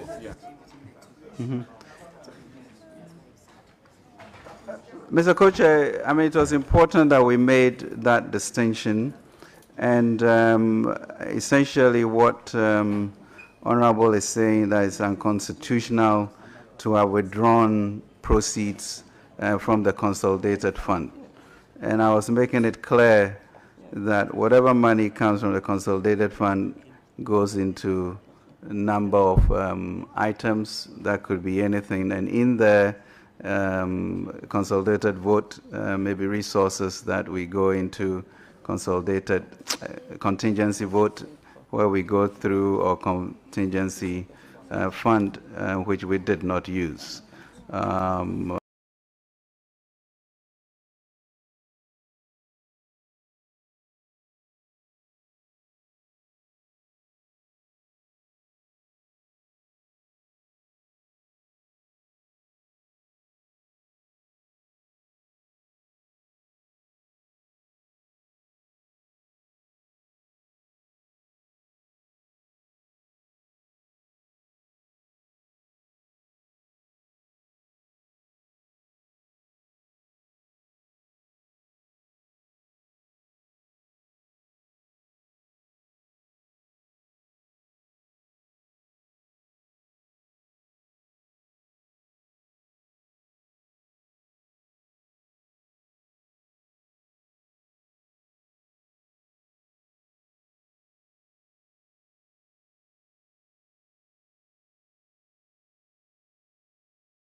All right, abusia 40 sabre ya da so ewo Oman Ghana committee a ya tese yemfa emisa finance minister anhwese adwuma no betumi ya na aso ntumi na ahemfo a enne wo mo boa no free chebi area ho ba ene de ubesi full of women room chese bebre wo ma edem ho nyina ma ti oguso a ye bisa no ensem okudwa to de no na ese hit abam wɔhyɛ aseɛ kyerɛkyerɛ mu sɛ as a finance minister no kasa sɛ ɔmanfoɔ ɛka nsɛm bi words bi ɔmo use na no ɛden dodo ɛna wɔkyerɛ sɛ na wo finance minister mekae berɛ bi atwa mu woka nsɛm wei ka nsɛm wei nti sɛ wobɛtu fo afa sɛ yɛkasa a yɛnhwɛ a no kasa yi a nyɛ wo enti ɛno na akɔ akɔyɛ akyingyegyeɛ kakra ɛno nti very soon no yɛbɛsan adjoin ne na yɛde deɛ ɛkɔ so wɔ hɔ no abrɛ wo ahemfo no ɛwɔ hɔ nso wɔn mu wie a yɛne ebi ɛbɛdi nkɔmmɔ yɛbɛkenkan mo comments na yɛtie wo deɛ wadwen ɛyɛ wo ɛwɔ nsɛm a waka nyinaa wakyerɛ sɛ sidi ne deɛ ma obi amfa nhyɛ ne sɛ wɔno na daroma ɛna ama sidi na hoɔden akɔ fam wɔsi daabi dollar no mom na hoɔden akɔ soro dollar na hoɔden akɔ soro generally ɛwɔ baabi a enti nyɛ ɔno finance minister no ama sidi na hoɔden akɔ fam ibedi ho enkomo wase wo hwe education health ene security ho nsemo aban abɔ ne ho mɔden pa enti so ka se wayɛ reckless spending wadi sika no basabasa ena ama ye ho akyere yen a wase eno nso no onhunu ne saa yensan enko na yenhwe de ekoso no yebɛsen ababio. I believe I have the liberty at that point. Even if you come under, it is really shocking that such a major project will be treated as a contingency. It's shocking. I've all my 12 years in this house, I've never seen this. Let's get something right. Yeah, you said that it is shocking. Wait, sorry, colleagues, let's get this right. Is it, I think we are dealing with the constitutionality or otherwise of the issue. Your emotions don't come in. Well, it's shocking, it really doesn't come in. Is it constitutional or it's not constitutional? Let's deal with that, please.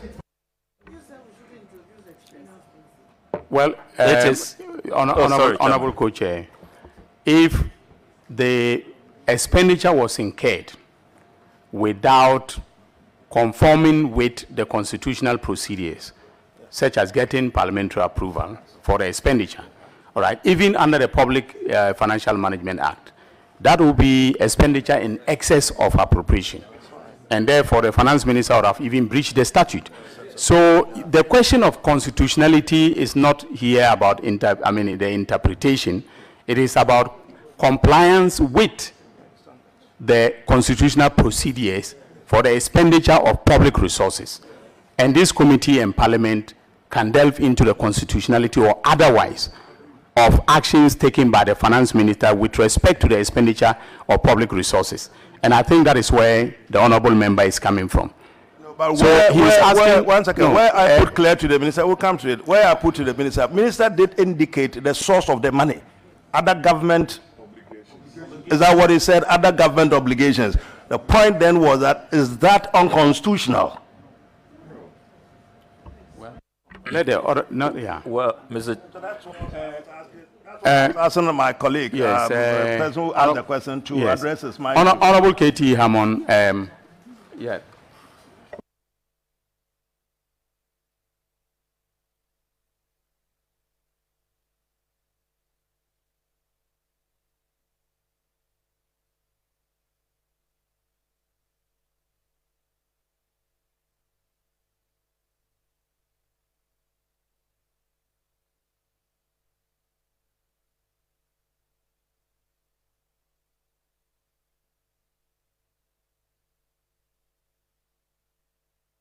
Sammy, you can go on. Honorable co-chairs, I hold in my hands the appropriation bills for the respective years. I also have the reports on Office of Government Machinery for the years in issue, 2020 and 2022. Nowhere in their reports to Parliament, when they accounted for expenditure in those years, did they report to the House? Can the Honorable Minister for Finance tell us why that happened? Because the practice is, even if you come under contingency, you must report to the Finance Committee as you seek approval for the ensuing year. Why was Parliament kept in the dark all these years?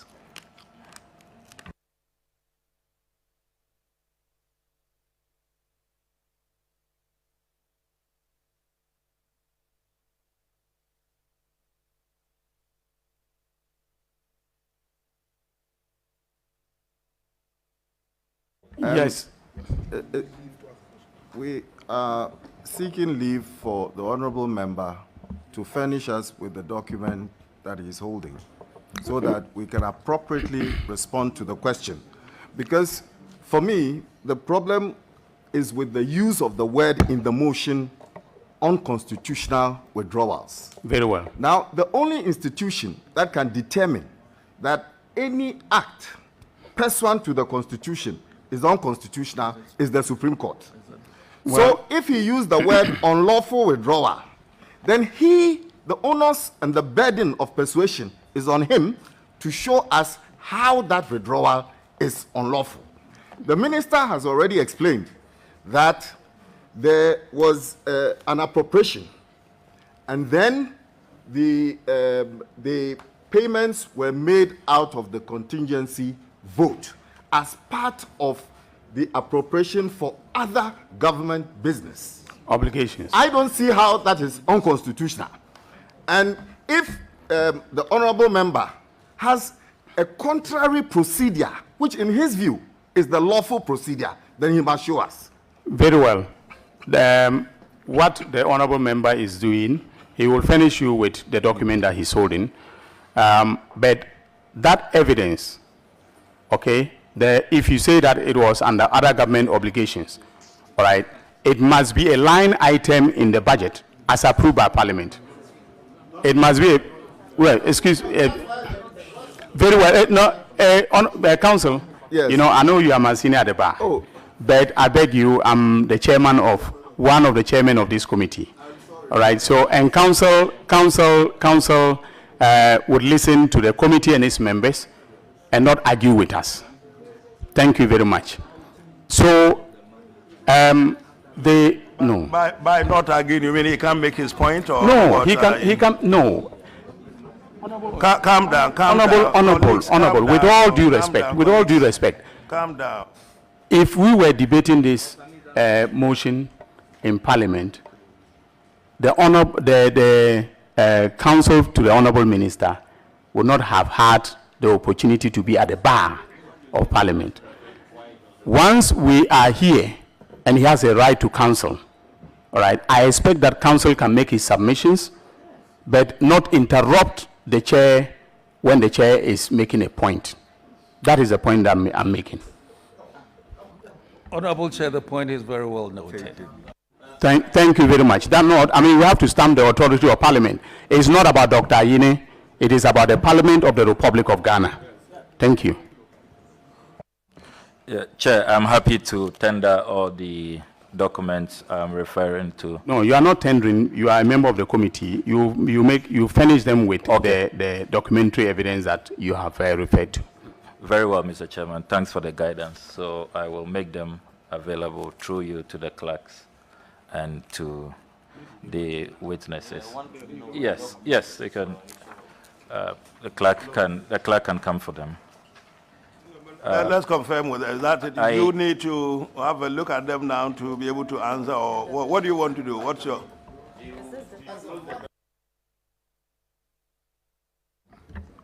Honorable Co-Chair, as a factual matter, we are of the considered opinion that there was no violation of any constitutional provision. There was also no violation of any subsidiary legislation. And we will educate ourselves with the facts as disclosed by the documentation in the possession of the honorable member, but it will not change our opinion. So what is the exercise in giving you the documents if it wouldn't change anything? So the point I was making is that you want it now, you want the documents now, or... Yes, we would like to see it, but he can go on with his questioning. Yes, but for the specific answer to the question that was put to the honorable minister, he has already explained. And at the risk of sounding repetitive, I would say that the payments were lawful because they were authorized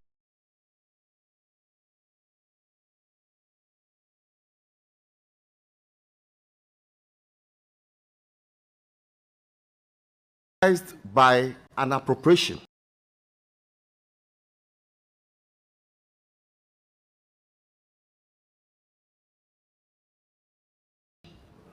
And subsequent to the appropriation,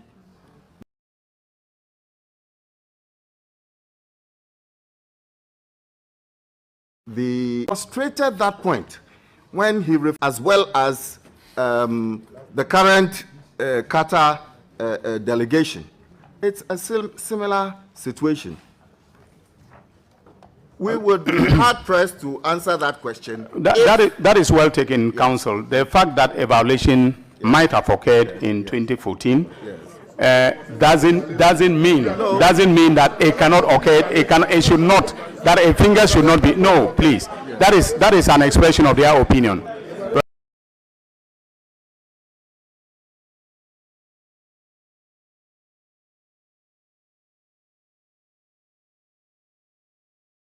Right, very well. Please, yes, you are heckling the members of the committee, and that's very unfair. That is very unfair. Please, can we have some order around the table and let the Honourable Okujata Blakwa ask his questions. Thank you, honourable members. Well, thank you very much, Honourable Chairman, for the protection. The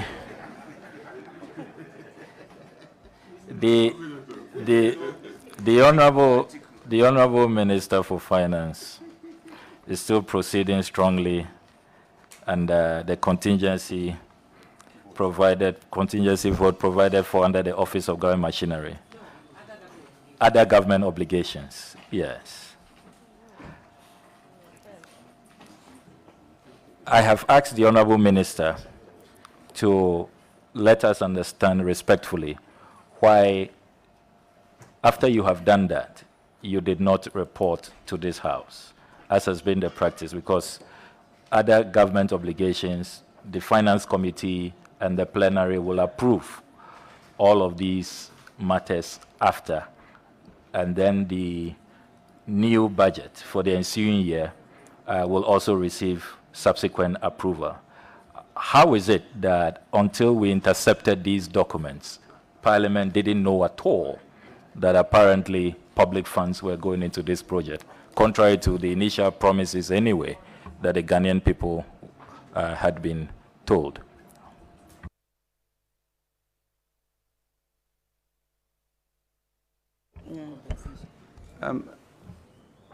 Honourable Co-Chairs, it's really not the practice for a line-by-line reporting, except under goods and services, CAPEX, etc.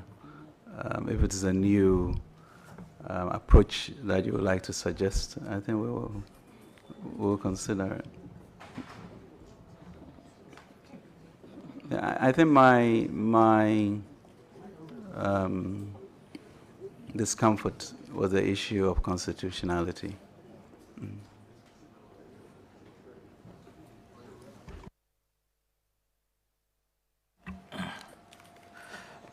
So, Mr. Chairman, can the Honourable Minister recall that on the 28th of November 2018, when we debated the 2019 budget, the minority cautioned that, and I quote, this was, I hope Dr. Ayeni doesn't mind me quoting verbatim from what he said at column 2893 of the 28 November 2018 budget.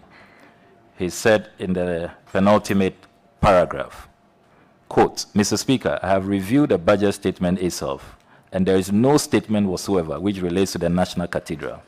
In other words, there has been no request for any estimate to be approved by this House for its construction. Mr. Speaker, a number of critical questions may be asked at this point in time because the Honourable Minister for Finance mentioned it in his speech, but it is not contained in the budget statement. I would want to ask 4 critical questions about this budget statement. Mr. Speaker, the first one is, what is the value of the land to be provided by the state? I'm aware 21 townhouses that were built to house our judges will be demolished for the purpose of the construction of the National Cathedral. Mr. Speaker, another critical question is, what is the cost of running the Secretariat for the entire duration of the construction of the National Cathedral? How much is the seed money to be provided by the state? And on and on. There were no answers. Does the Honorable Minister recall this debate? And is he able to tell us that the practice now for such important projects, national edifice, some estimates putting it at $400 million, that he's going to always hide it under contingency till it is completed? Before the Honorable Minister answers, did you say that there were no responses to what you... Yes. There were no responses at all. Hansard. Yes, the Hansard of 28 November. So if he recalls this debate, because some people have argued that probably... No, but he wasn't in the House to have been able to respond. Is that the point? Yeah, but the convention in this House is that the ministry must be represented during the debate. It wasn't like a question put to him directly, but it was... No, during the debate. So he couldn't have been there and he couldn't have responded. Yeah, but does he recall that we raised these concerns? Let's put that on record, not that he avoided answering questions. Yeah. We raised these concerns during the debate. So what we are doing now is not new. Does he recall? And the second part of my question is that, is it a new practice to classify such a major national project, $400 million, under contingency?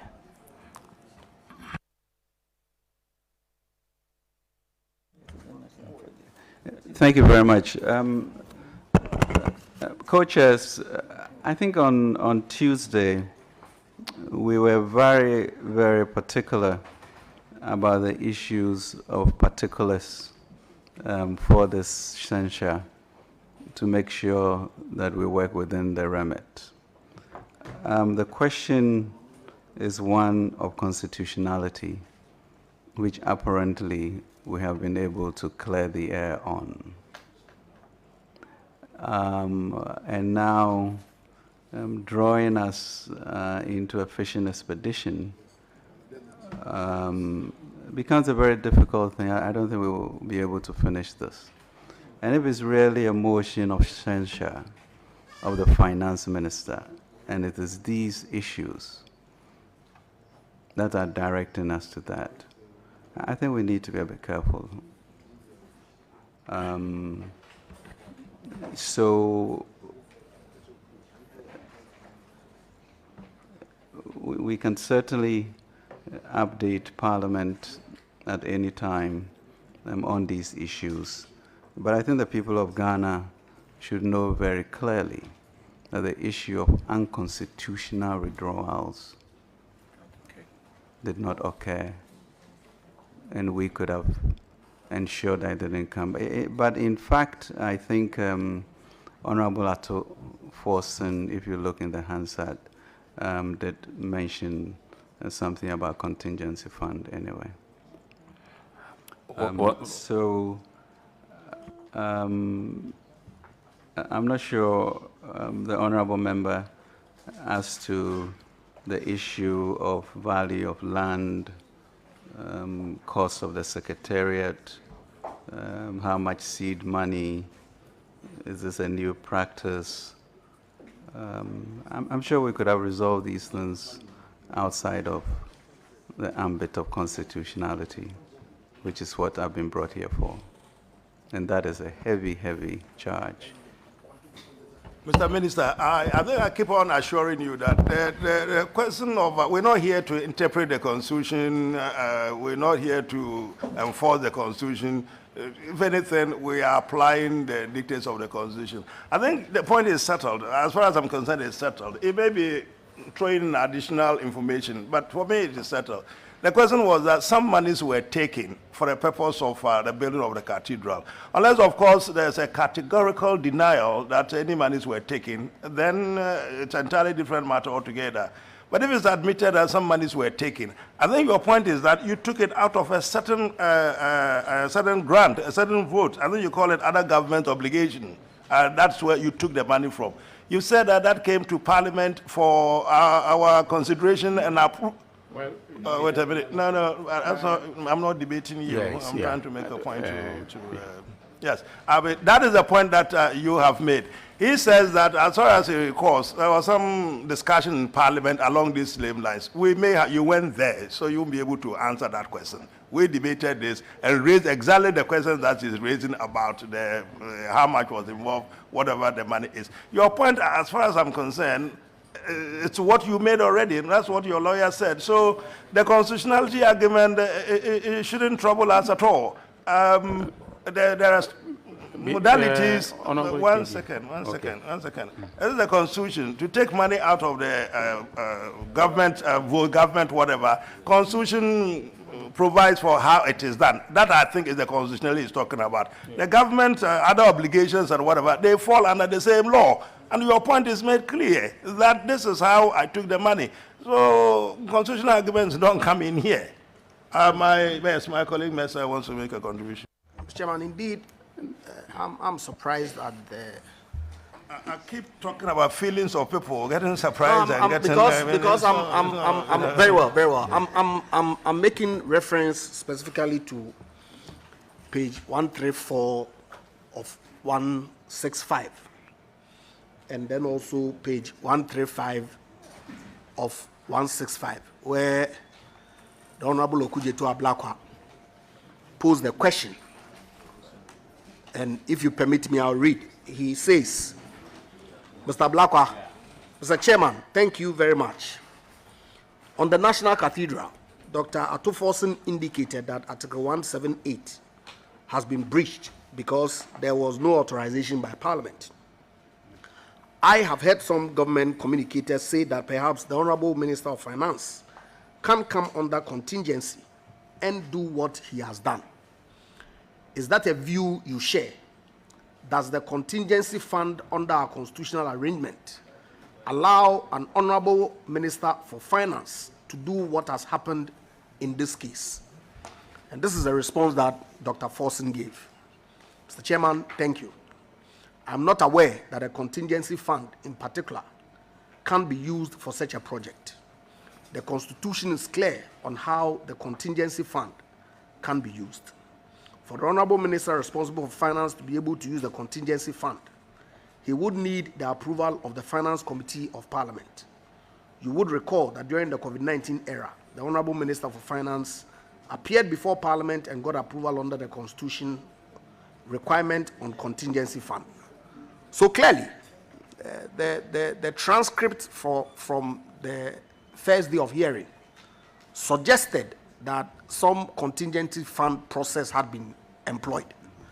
And that is why the minister... not at all. Honorable Minister, you are out of order. You are grossly out of order. Why am I out of order? You are out of order. You are out of order. You are completely out of order. The portion that you have read, all right, was a reference to what government communicators have said about the use of the contingency fund. And to be clear, the contingency fund is a specific creature of the Constitution, and there are constitutional procedures. And in fact, the Honorable Minister himself has appeared before the Finance Committee when I was present, where he asked for approval under Article 178 of the Constitution, okay, because there are unforeseen expenditures that have to be made, for which provision has not been made in the appropriation bill of the prior year. So please, you are completely out of order. Please. Can we respect? No, please, Honorable Mesa. Respectfully. You will take your turn to ask questions. If you permit me. Can you clarify? Please. I think there is a determined effort to put hurdles in the way of the Honorable Okujato, and I don't think that is fair. Unfortunate assertion, Chairman. With respect, Mr. Co-Chairman, Mr. Chairman. Excuse me. Sami, Sammy, you are a member of the senior and prominent member of the committee. Everything will be done to make sure that you have your say. Don't worry about it. But don't worry. These are legal arguments. So when we settle these arguments, you would have a free flow. But Mr. if you said that there's a deliberate attempt to put impediment, what word did you use? That is the same as deliberate, isn't it? To put impediments, you are not being fair to the committee. Sammy, go on, make your point. The minister would answer to the extent that he can. The committee, in the end, would make our determination. Chair, the minister's categorical statement is contained at paragraph 12. Nothing that has been read so far confirms what the minister said at paragraph 12. The proponents did not allege that payments had been made from the contingency fund, as he says in paragraph 12. So we've settled that one. Move on with your next question. And then, Chair, I would also need, I would need your direction, honorable co-chairs, Honorable Katie Hammond and Honorable Dr. Yeni. My understanding of what we are doing is that the pursuit of Article 82.4, which is a referral from the Right Honorable Speaker, we are to make a determination, fact-finding of a sort, and we will submit our report to the House for debate, for a decision to be made. But consistently, I keep hearing the honorable witness saying that, oh, this matter has been established. This matter has been settled. Is it for him to determine for us if it was the constitutionality or unconstitutionality has been determined? I need your guidance. We'll rule on all of that. We're not going to be able to shut his mouth. The minister is entitled to some sort of statements. In the end, we are here to determine for ourselves what exactly it is. He's talked about the constitutionality because consistently I'm saying that we are not here to determine the constitutional matter. We are here to apply the words of the Constitution. So to the extent that he makes his statement, we would then juxtapose it against the Constitution and see whether we are able to apply the details of it. Hey, don't pick and choose every little. No, Chair, it's important. We really need to make some progress, colleagues. The shouting match across the table and all that is not entirely helpful. Let's calm down. So, Chair, I can proceed, and you can. But I will assure a lot of time. I will assure the honourable minister that I'm not on a fishing expedition at all, even though the Volta River that goes comment through my itself is constituency. overruled. So the honourable minister says that some seed money, government contribution. Can the honourable minister let us know the value of that seed money, the quantum? What is that seed money?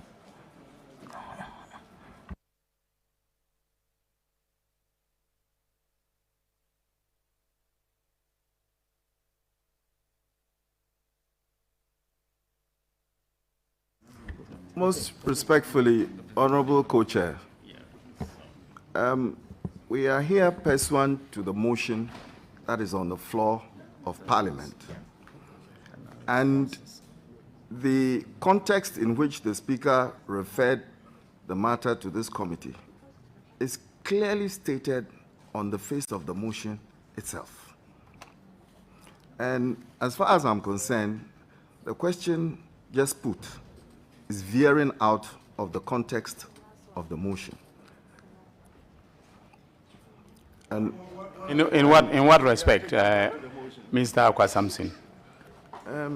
Honorable Chair, the remit of the inquiry that we are doing here is to establish whether there is a factual basis for a censure based on the provisions of law. Presumably, in this instance, the Constitution, So and the also, Constitution and the standing orders. yes, and also the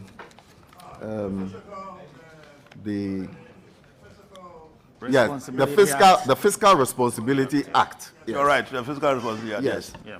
And so the the facts that we are gathering must be the facts that relate to the context in which the censure can be evoked. Yes.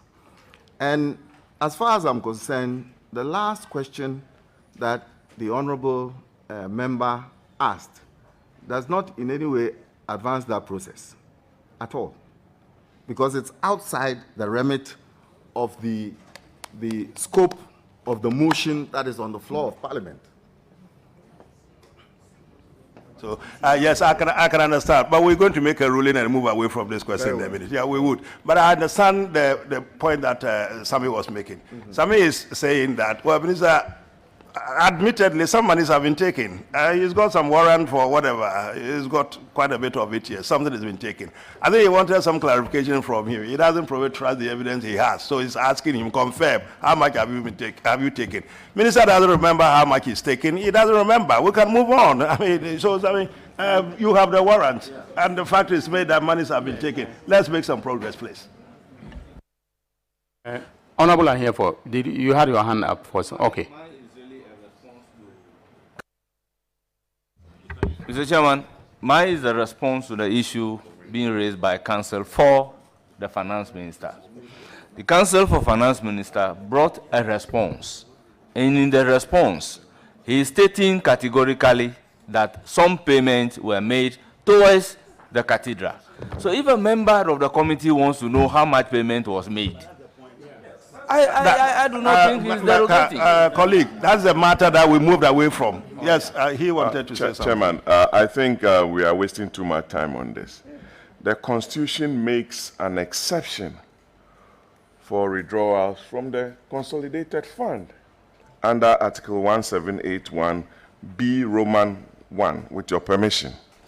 And the Minister has clearly stated that the monies that he took for the purposes of the cathedral was based on the appropriation that Parliament approved. And it says no monies shall be withdrawn from the Consolidated Fund except B1 by an appropriation act. And he's clearly laid the foundation that he got it from the other government obligations line. Period. I think it's clear. With that it's clear. So, I mean, your next point, you won't ask any more questions on this one. So unless he can establish a contrary fact, Mr. Mr. Chair. Yeah. So we move on. Well, no, yeah, but he has to finish all his Mr. questions. Chairman, yeah. When you go through the verbatim report, the proponents... Wait a minute, this is still on which Yes, one? National Cathedral. I'm still on the National Cathedral. But not on the money... No, I would. Yes, I trust my intercepted document, so no problem. I'm sure the national security apparatus is here who are intercepting documents. I will grant the lawyers that if they don't want the minister to respond, that's okay. But going through the verbatim report, the proponents also indicate that there were other withdrawals, which they contend are unconstitutional withdrawals, for payment of architect, for relocation of judges, for compensation of demolished properties. What does the Minister of Finance have to say about that?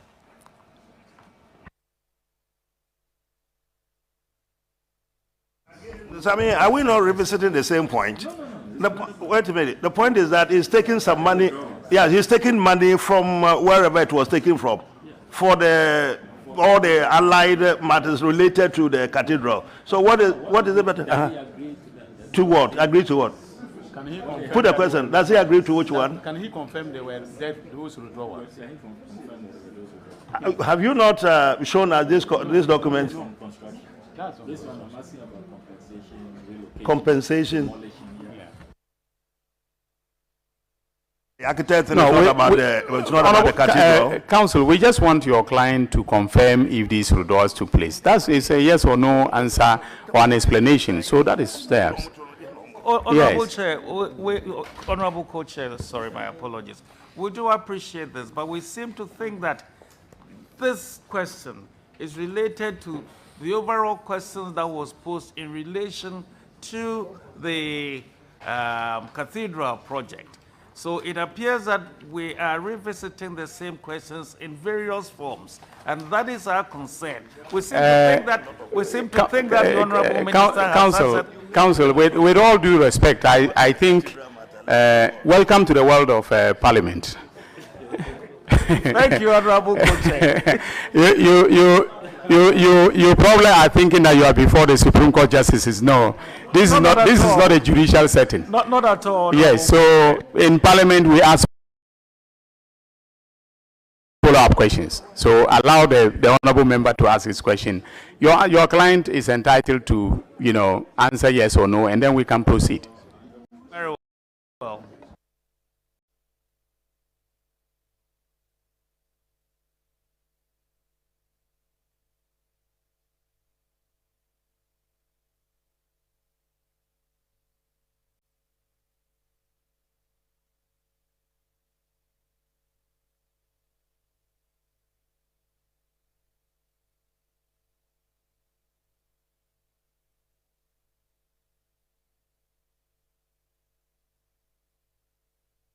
Is anybody, we're waiting for answer, or we should go on?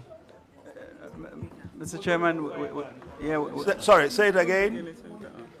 Not here.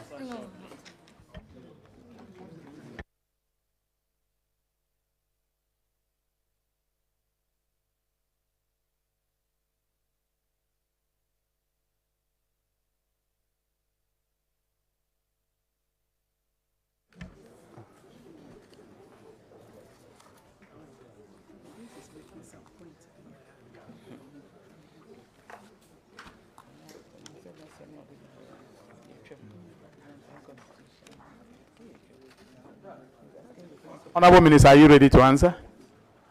Sure, Mr. Yes. Chairman. I am, I thought the primary issue was the legality of where we took the resources from, and I think we've explained it. And so now it gets to the question of the specificity of these things. And Mr. Chairman, I do not have that here.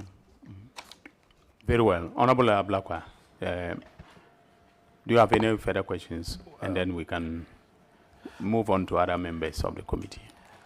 Well, Mr. Chairman, I will rest for now and cede to other members. Very well. Honorable Patrick Boama. No, I am offering you the opportunity. Okay. Honorable Ejapa Mensah. Thank you, Chairman. Mr. Finance Minister, the issue about... This is friendly fire that is coming, so don't be worried.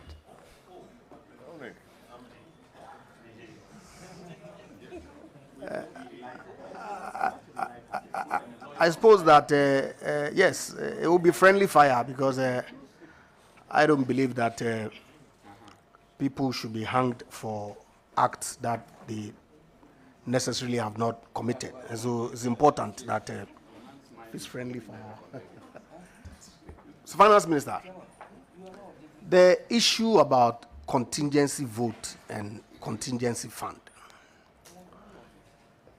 is it the usual course of government operations to expend, as you indicated in your response, referencing specifically the funding for the World Cup 2014 and also the World Cup 2022, for matters that are not specifically provided for in the budget to be funded from that vote?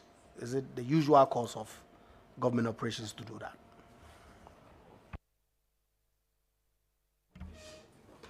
Mr. Co-Chair, it is, there's precedence and it is a practice. And I guess the issue of the creation of that line item or pocket of resources is because we live in a world of uncertainties in which there will be emergencies. And that allows for nimbleness or response, when it's needed. So that's where the contingency vote comes into play. Obviously, this is not an activity of government that started when you became finance minister. No, sir. I think we have the famous issue of Brazil that is very graphic to all of us. That will be all for now. Very well, Honorable Ahiefo. Do you have? Oh, sorry, Honorable Zenato. Before Honorable Ahiefo, Zaneto. Thank you, Honorable Co-Chair. Just for clarity, would the Minister kindly inform the committee on how much the government of Ghana has spent to date on the National Cathedral? That matter is settled. That matter is settled. That is the point. Wait a minute. That is the...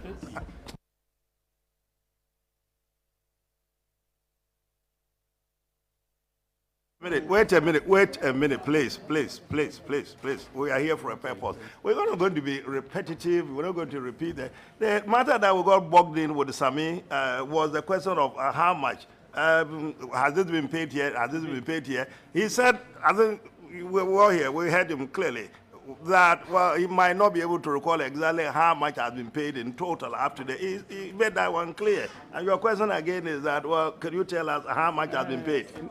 In all fairness, Co-Chair, in this age of electronic communication and the easy availability of information from the Honourable Minister's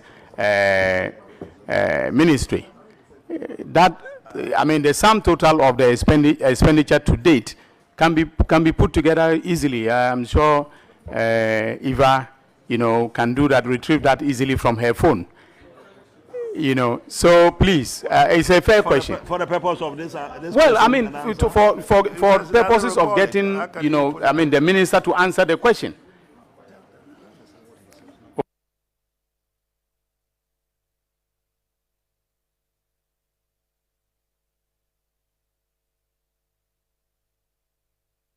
Honorable Minister, we are waiting for the figure.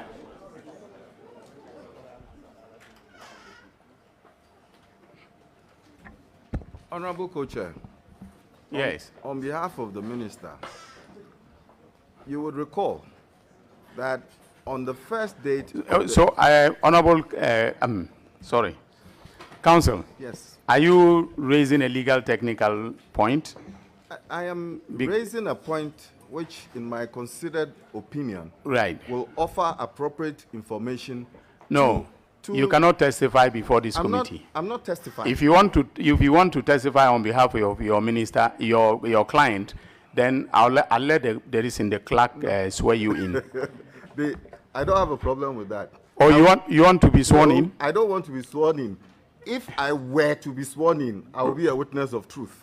A witness of fact. We don't know about the truth or otherwise of your testimony. Yes, but said. That evidence will not even be coming from proper custody because I don't work at the Ministry of Very Finance. well. Yes. So, but at any rate, what I'm just trying to lay the context in which the minister is probably having a difficulty offering figures now, because at the beginning we opined that we needed particulars of the charge or the grounds that he was supposed to answer. If these had come in, it's just a matter of adding figures at the ministry and coming here to deliver the information. And I will go back to the motion on the floor of Parliament. It is not the duty of the minister to offer information that will, excuse me to say, promote his censure.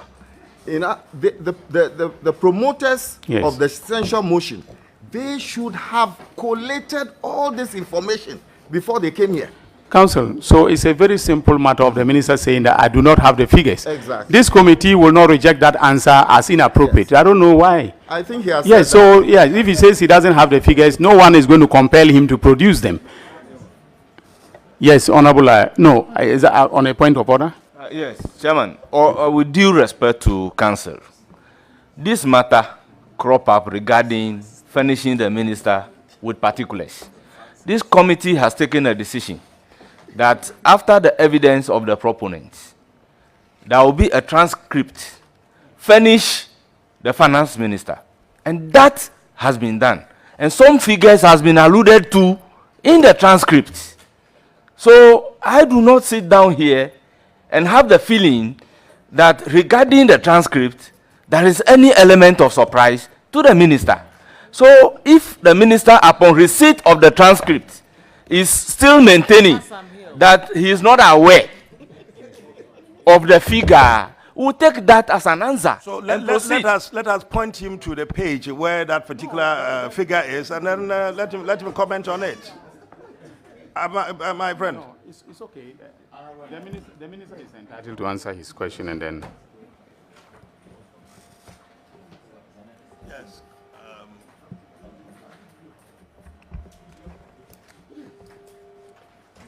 Honorable Co-Chair, am I to take it that I will not be given a response to my question? Because as a House of Records, I could mention a figure that I have. Will the ministry be in a position to corroborate this by providing us with documents afterwards? I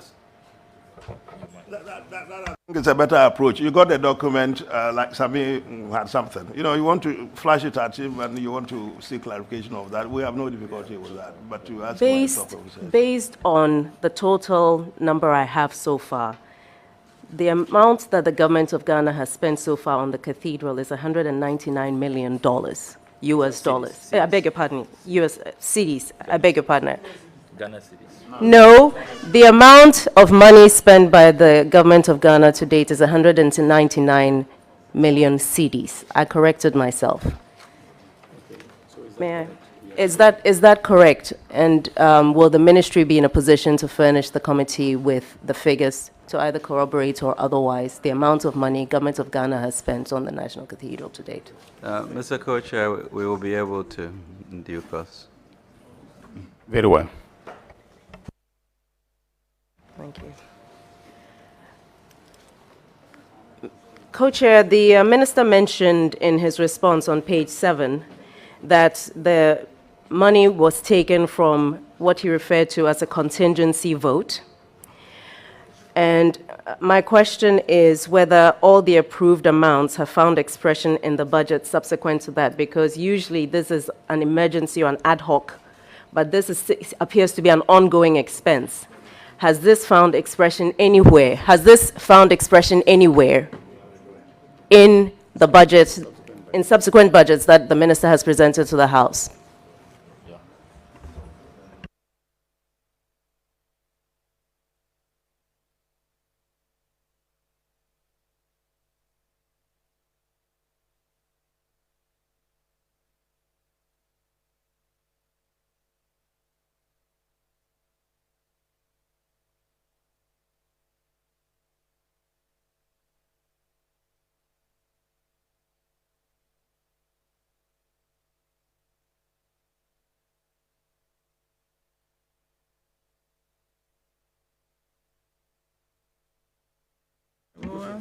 Could you please clarify that question a bit? Honorable Senator, the Honorable Minister is asking that you clarify. What I'm referring to is the minister mentioned that the money that was spent on the cathedral came from a contingency vote, which is part of the contingency fund, Office of Government Machinery. Has this Government obligation, other government obligations, I beg your pardon, has this subsequently found expression in budgets that he has presented to the House subsequent to this?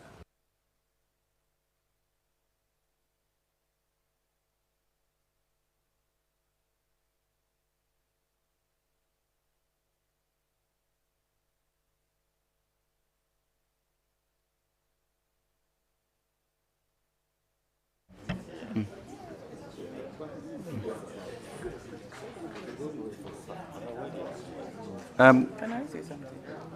Honorable Minister. Madam Co-Chairs, thank you very much. It hasn't found the expression that Yes. the Honorable Are you listening? MP is seeking.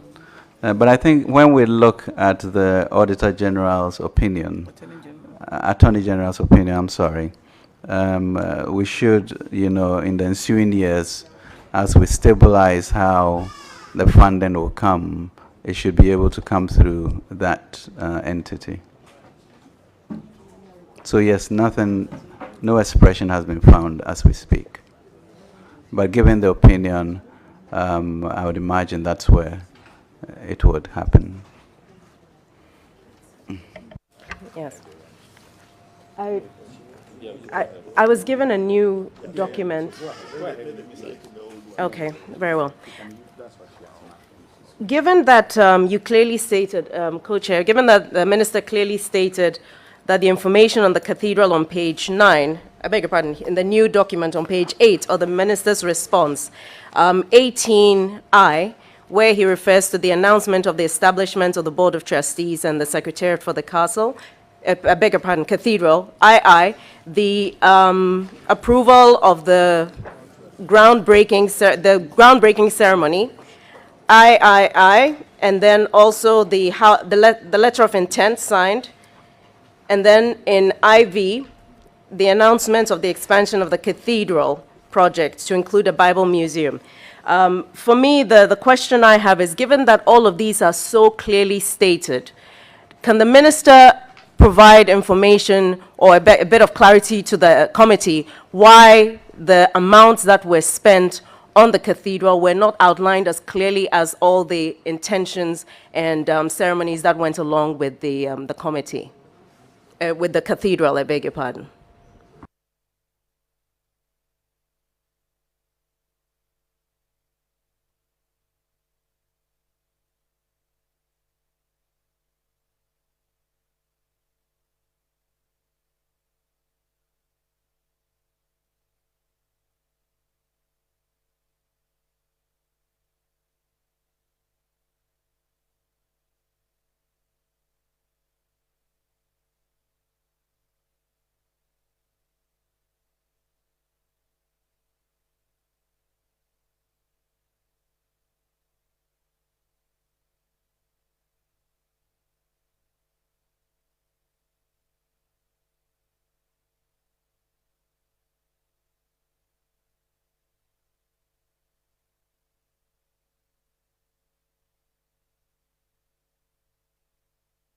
Once the minister is at it, Zami, you don't have to put it on record, but tell me, I thought you were Catholic or Methodist or Christian, or you are not a Muslim, that I know, you are not.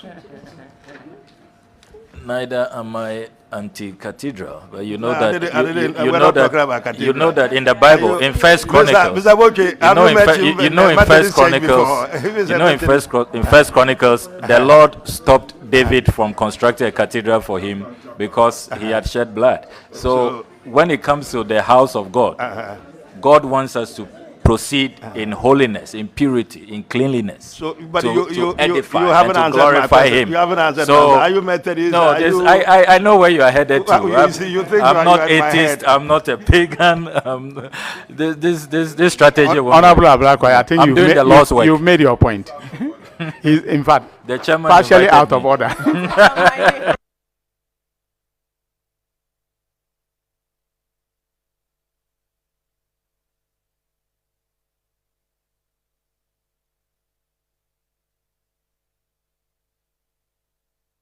We really have to. So what's going on there? What?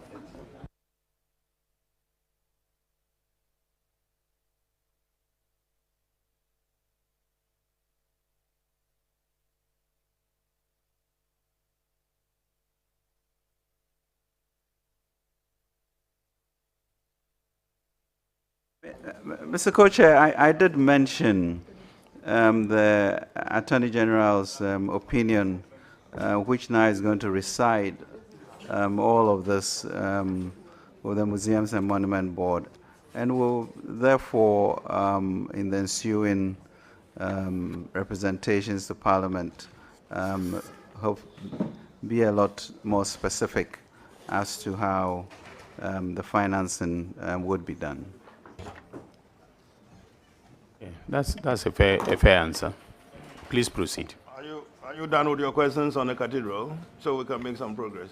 No, not yet, but I thought we were making progress by going through each item. Yeah, very well. So please proceed with you. Still on the cathedral. Yes. You're not done with the cathedral? No. She's only started. Yes. I've actually only asked, I think, 2 questions, but each question has taken a while. So, yes. My third question, if my numbering is correct, is to do with the architectural consulting firm that has been taken on board with regards to the building of the cathedral, the design and all of that, the construction. Is the ministry in a position to tell us how much is being given to the consulting firm and the architect? Specifically, Messrs. Sir David Ajay and Associates. Yeah, good question. Yeah, good question. Or should I? Yeah, please do.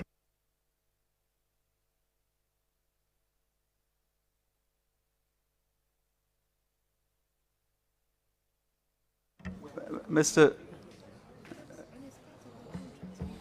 Co-Chair, I think this may be the third question with regards to the specificity of numbers. And I think I've answered that question. That if need be, that could be provided. Sorry, I didn't hear the. Be provided. Very well. Okay. Sorry. Yes. And if I may ask a question, co-chairs, just seeking your direction and asking a question to the minister on the questions we're asking and a question in hindsight. Would you permit? My question would be to the minister whether in hindsight he would have presented the expected expenditure related to the cathedral to Parliament in a more transparent, I suppose, way to avoid. I got it down. Hindsight is 2020, so maybe I know. we'll hence move my on. question. We'll move on. I won't deal with hindsight. So let's. So you won't give the minister an opportunity your to. Your current question. What's your to current question? Don't deal with the hindsight. I think the minister has even answered that question. If you are listening, he referred to the Attorney General's opinion and said on the advice of the Attorney General, they will do things differently. So we are looking forward to how differently the minister will do things. So are you done? Yes, thank you. Very well. Honorable Boama, no questions for the minister. Honorable Ben Adahiefo, you have any questions? Yes. Oh, Chairman, sorry. Co-Chair. Since our side just stopped. Kwame, do you want? No. In fairness, that's the procedure. So in fairness, that's how we have been proceeding. So I don't want Kwame to think that I'm, being unfair to him. But if you want to yield to him, that should be fine. Okay. Very well. Very well. I mean, I'm yielding the opportunity to ask your questions now. That's what I meant. Okay. Thank you. Mr. Chairman, thank you very much for giving me the opportunity to just ask a brief question, the Finance Minister, on the issue under reference. Honorable Finance Minister, you tendered Attorney General's opinion in evidence in support of your evidence. Was the opinion of the Attorney General available at the time you were making the first payment to the National Cathedral?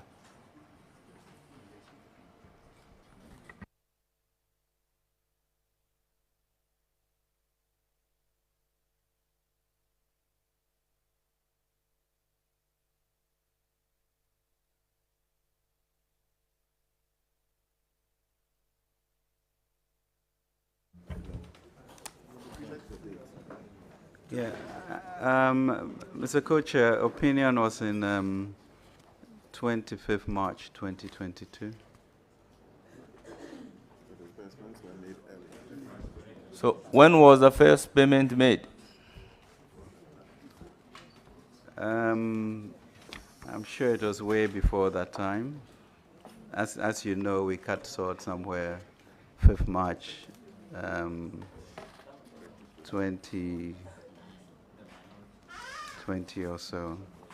Now, if you take a look at the opinion of the Attorney General, he never advised you on payment, but rather the legal status of the cathedral.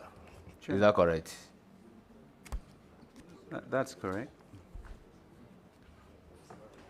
Is that correct? Yeah, the legal status, that's correct. But never on payment?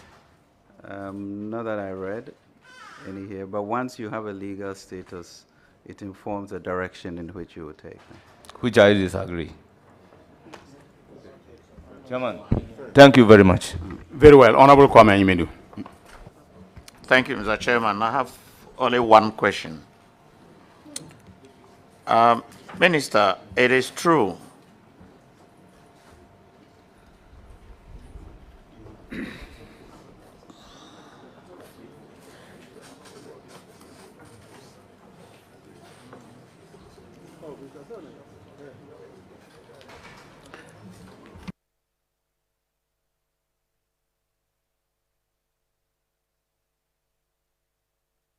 I think you should go ahead and ask your question. It is true, is it not, that government funding had not been the only source of funding for the National Cathedral, if you know? Thank you. Thank you, Ms. Co-Chair, Honorable MP. That is very true. That there's been a whole series of fundraising by the Cathedral Secretariat, including the Kitwe Bianswa and various activities which have been had to fundraise both locally and also in the US and UK by the Secretariat. Okay, thank you. Any other honorable member wants to ask a question? If not, I want a clarification from the minister with respect to the technical term contingency vote. Would you normally use a contingency vote for foreseen planned expenditure?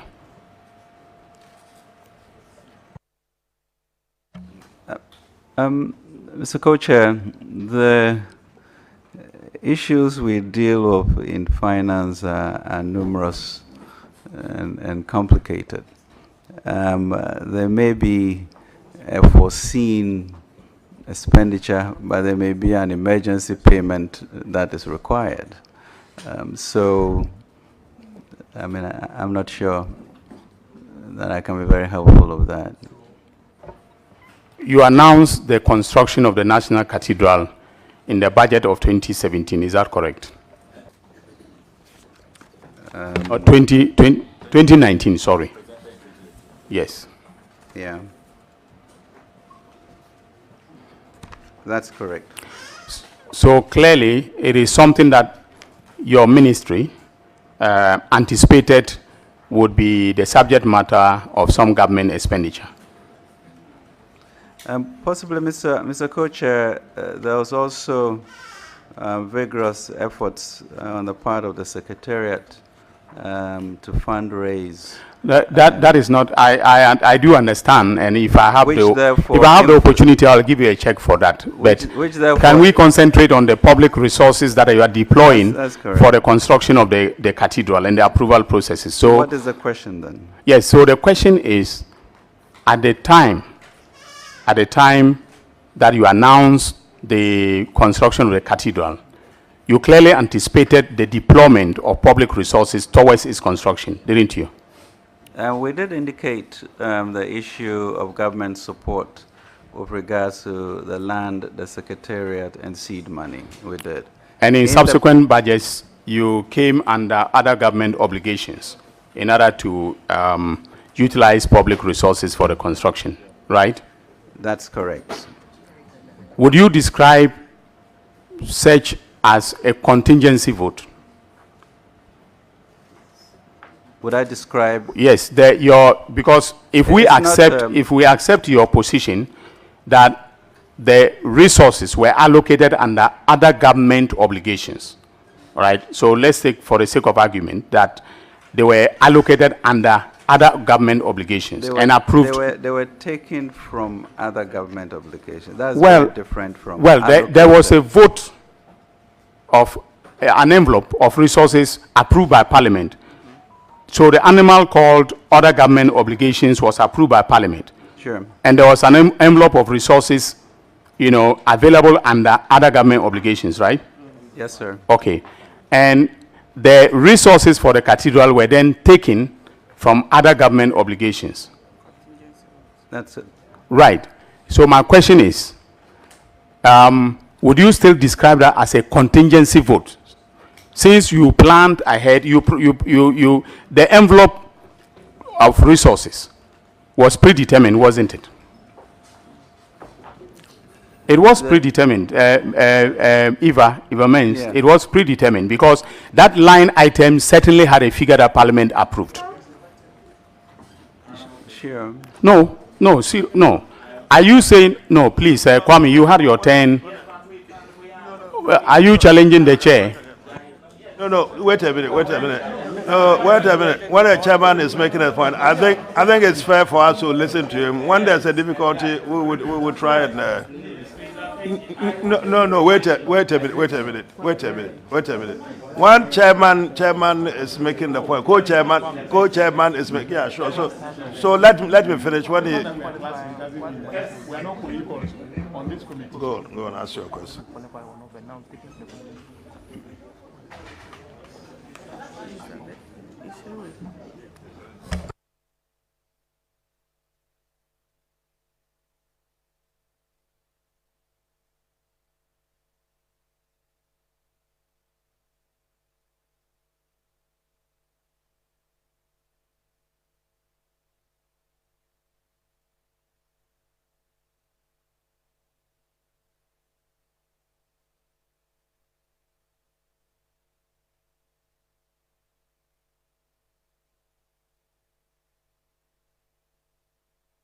Can we have some silence, please?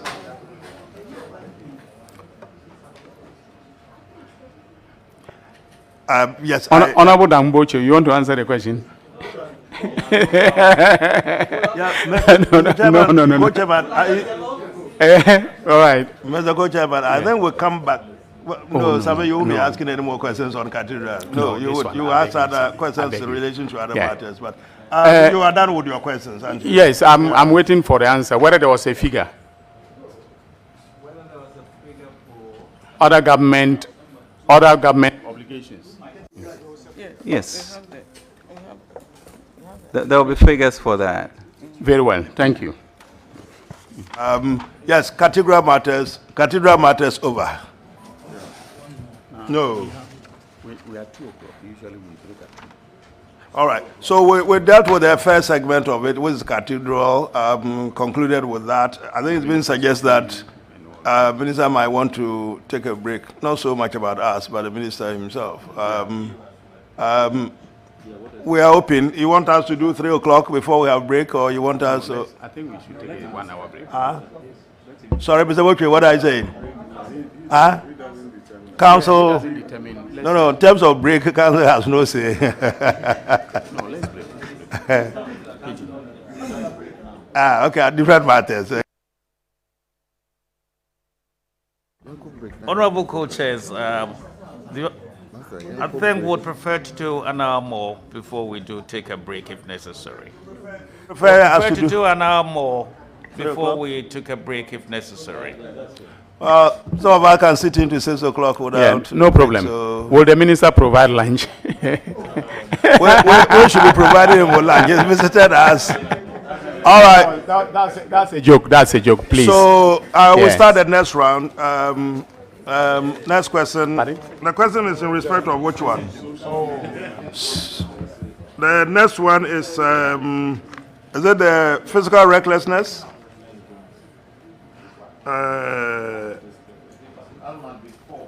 Which one? On your list. Well, we've done the first one, which is the cathedral, isn't it? Okay. So we do the deliberate and dishonest misreporting. Is that or it? let's say misreporting of data to Parliament. Yes, colleagues, that's the one. Yes. All right. Chairman, we just cannot say, let's say, misreported. There was a categorical allegation against the minister. You what is said there? Yeah. deliberate and dishonest. Yeah. So That's we fine. just cannot say, That's fine. That's what is on the let's paper. say- Minister, please. the next one is that we're going to try the question and see if any of our colleagues. Yes, who want to? If we don't have questions, we'll move on. No, let's start with Honorable Aja.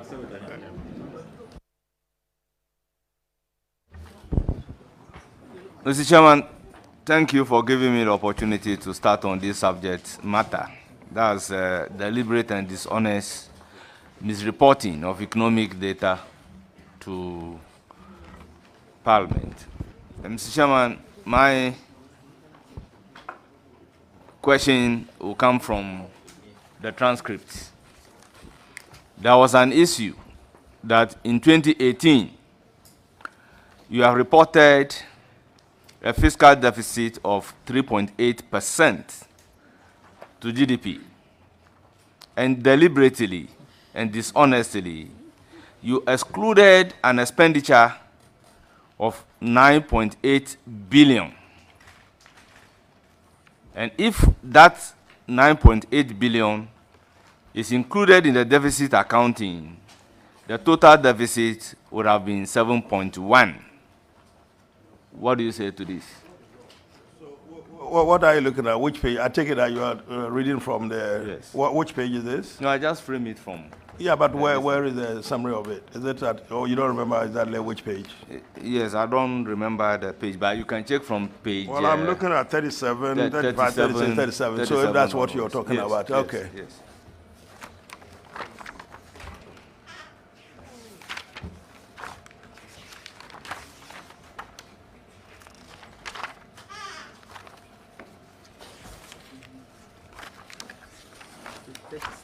Yeah, let's start from 36, misreporting. Mr. Chairman, page 37.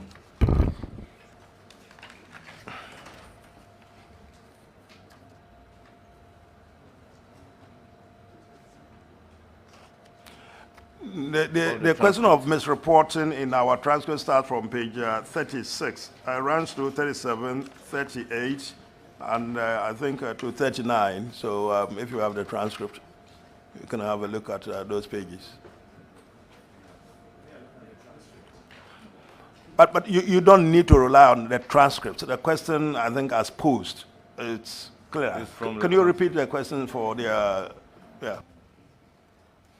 Honorable Minister, the question is that in the year 2018, the Finance Minister reported to Parliament a fiscal deficit of 3.8% to gross domestic product, and deliberately and dishonestly excluded a key expenditure item in the sum of 9.8 billion. And if this key expenditure item is included in the fiscal deficit accounting, the actual fiscal deficit would have been 7.1. Yes.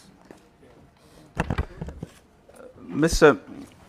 Co-Chair, I think we have gone through these issues of the reporting over and over, and we did actually put out a memo to explain what we were doing. So it is not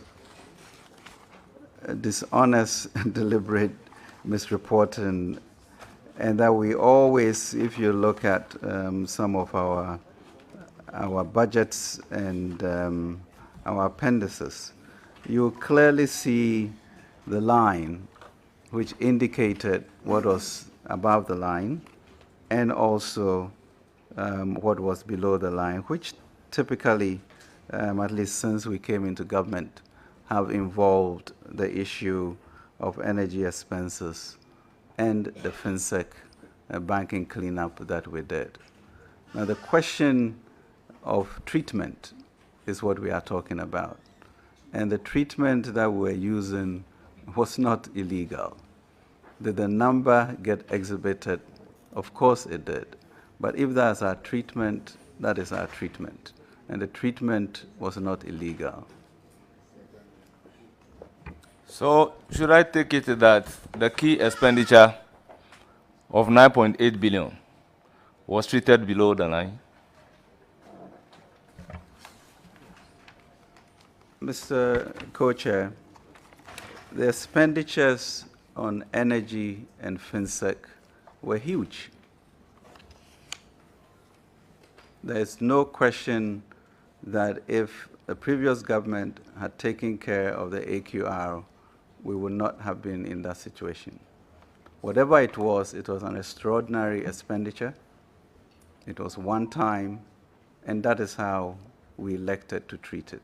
And that was not illegal. If you look at the IMF documentations, even they would have, the number you talked about, which we accepted as what the deficit is, and then they would also say what the number was if you were to add those two numbers. So the issue of dishonesty, we want to dispel that. Deliberate misreporting, thinking that you will not see the number in our documents, you will see the number in our documents. Our choice as to what is over the line or under the line, that's for us to do. And we thought that was appropriate at that time until a year ago when we said that we've mostly paid off the FinSec expenditure, and therefore we can bring it up. We also made a decision on the energy expenses and also brought it above the line. Will I be right in my mind that if the key expenditure of 9.8 is included in the deficit accounting, then the deficit for the year 2018 would have been 7.1 instead of 3.8? I think you are talking about accounting. Yes. Yeah.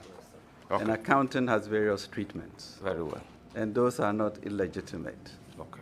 And not only did we accept or agree as to the method of accounting, we also stated it in our documents. And unfortunately, the Secretariat is not able to show what we have here. But if you were to look, we're not able to project that. So yes, so it's not dishonest because it's on the page, it's recorded. Is it deliberate? Is it treatment? Is it a choice of treatment? Have we changed the way we do it? Yes, we have changed the way we do it now. Is it common for accounting principles to change? They do change. Honorable Minister, similarly, in the year 2019, you reported 4.8% deficit. And again, you have excluded the financial sector cleanup payment of about 3.1 billion and energy sector payment of about 5.1 billion. And will it be the case that if the financial sector cleanup and then the energy sector payment is included, the deficit would have been 7.1 instead of 4.8? Co-Chair, I'm not sure where we are going with this discussion, since I have been very, very clear about the method of treatment. And I've also been very clear that even when you look at the IMF data, they'll give you those two numbers. Deliberate, dishonest, misreporting, There was no misreporting. The numbers are clear for everybody to see. And I'm explaining to you why we did what we did. Honorable Minister, will I be wrong to say that your choice to report above or below the line was informed by the various provisions in the Fiscal Responsibility Act? I'm not sure. I mean, I was the one who brought the Fiscal Responsibility Act. How were we treating it prior to the Fiscal Responsibility Act? And the fact of the matter that the Fiscal Responsibility Act came into force, you know, in 2020, actually. So deliberate and dishonest, while the numbers are clear for everyone to see, I fail to understand. In the year 2020, you came for a suspension of the Fiscal Responsibility Act. Is that correct? That's very true. And even that year, you reported a fiscal deficit of 11.7. Is that correct? That's true. And again, the actual deficit was supposed to be 17.2. Co-chairs, I don't think we have made much progress, unless there's a lack of appreciation of the fact. Honorable Minister, I, with all due respect, I think, you know, the member wants you to confirm certain facts to the committee. So please just go ahead and confirm those, and then we'll make a lot of progress. Thank you. No, not necessary to confirm. It's putting those into you. If you disagree, you disagree. But I think it's going through the. Wait a minute. It's fine. We are dealing with it. That is fine.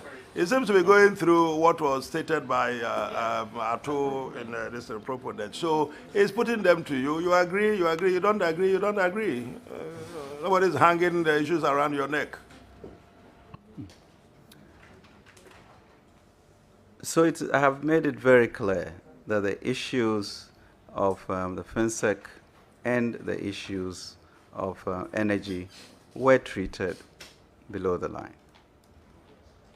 And I've also made it clear that that is what we at the Ministry of Finance agreed to do as an institutional way of dealing with this. I've also made it clear that since 2021, 22, we have agreed that we bring it above the line because it's no more an extraordinary measure. And so there will be differences, but the fact of the matter is that yes, there's the with or without, and those numbers were in our books. They were not hidden, and therefore they were not dishonest.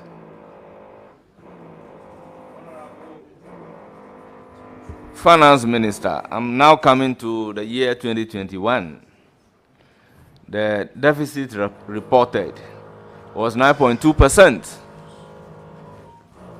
of GDP, but the actual deficit that should have been reported should have been 12.4%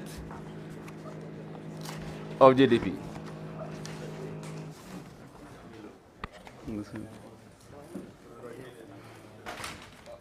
What do you say to this? Honorable Co-Chair, Honorable MP, I think it's the same line of questioning that we have gone through from year to year. And I insist that we had a certain way of treating, we're consistent with, in terms of making it clear with or without was also in the books. So nothing was hidden. What is the limit in terms of percentage points of the fiscal deficit per the Fiscal Responsibility Act? It is 5%, and if you go beyond another 1%, then a vote of censure could be. So it's been argued before this committee that because of Section 2 of the Fiscal Responsibility Act, you are deliberately and dishonestly misreporting below the line so that you could operate within the ambit of the Fiscal Responsibility Act, when in real situation you are operating contrary to the law, for which reason there should be a vote of censure. So, No, wait a minute. That's in relation to which years? Because I thought we heard him say that in terms of the current years, he's actually given clear instructions on what is to be done. So this is in relation to which years?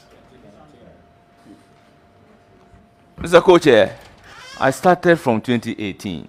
In 2018, if you look at the transcripts, 2018. yes, if you look at the transcripts, See, so the if you were- proponents wait a are minute. with a view. Wait a minute. If you were also listening, in terms of 2018, we are rude here that the law was not even applicable.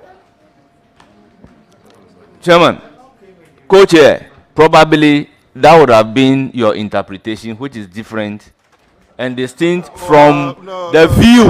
Let me finish the point. When you say my if you view- look at your own transcript, Wait a minute. Calm down. You will talk. Don't worry. Don't panic. The act is here. The act is here. This is not interpretation. I keep saying that it's an application of it. We all understand it.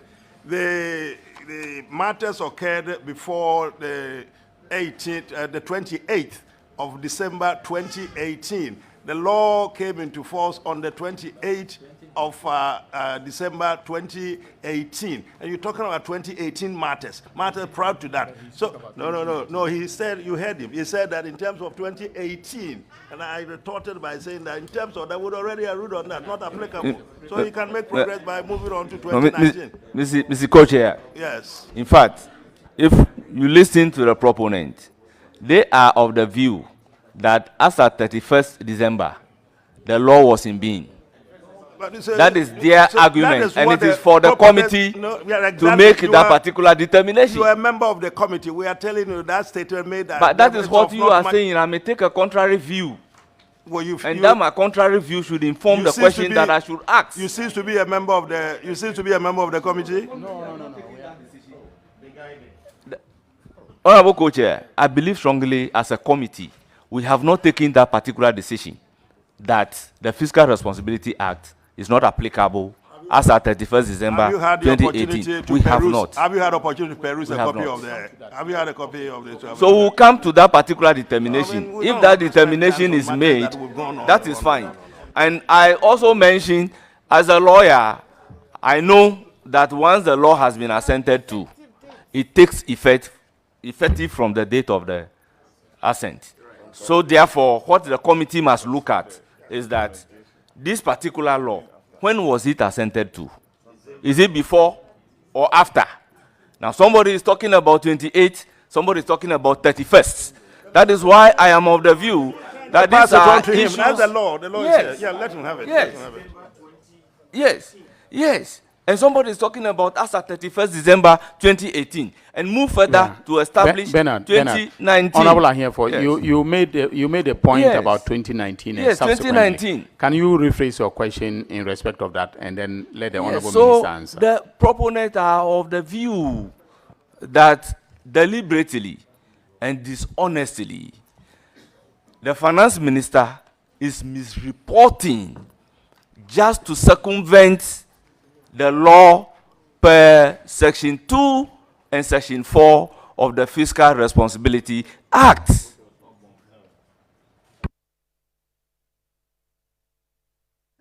I deny that categorically. Very well, yeah. Bernard, do you have any other questions? Very well, yes. Any other member on misreporting? Oh, yes, Honorable Mesa.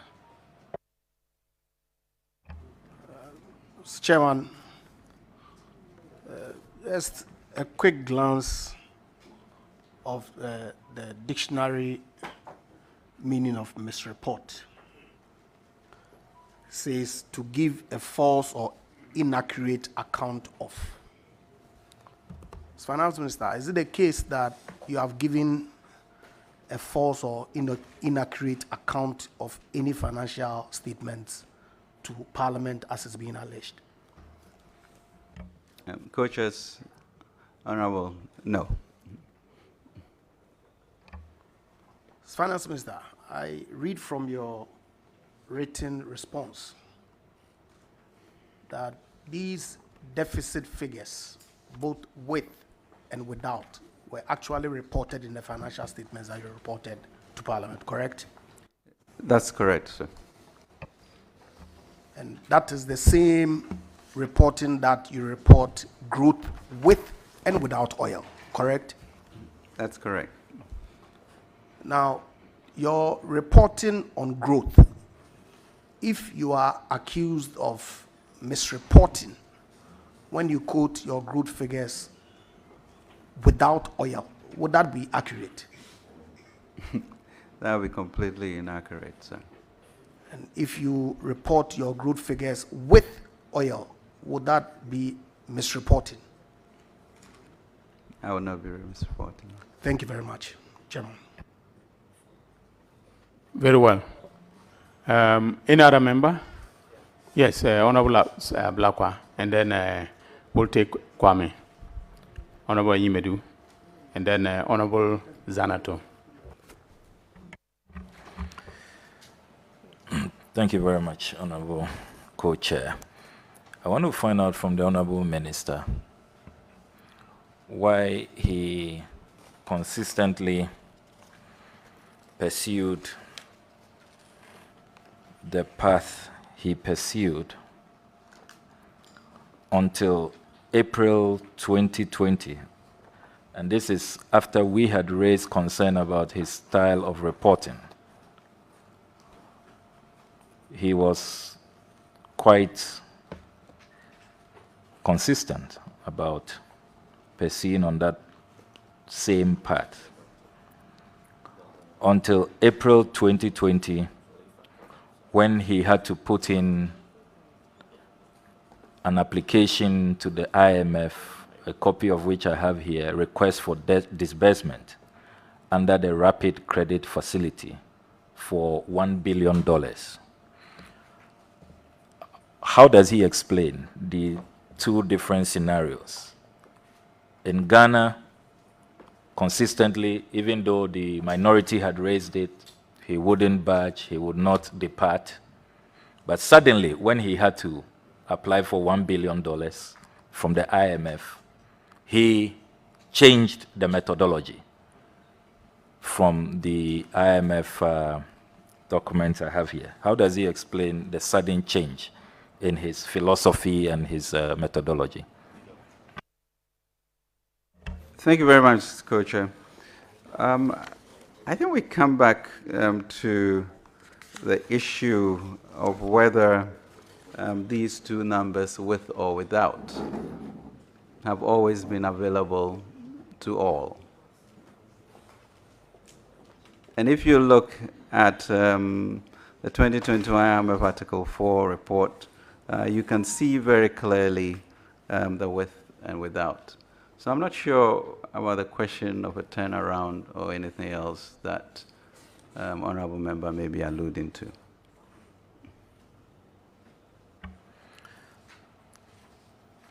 You have earlier on admitted that you had a different view and that moving forward you have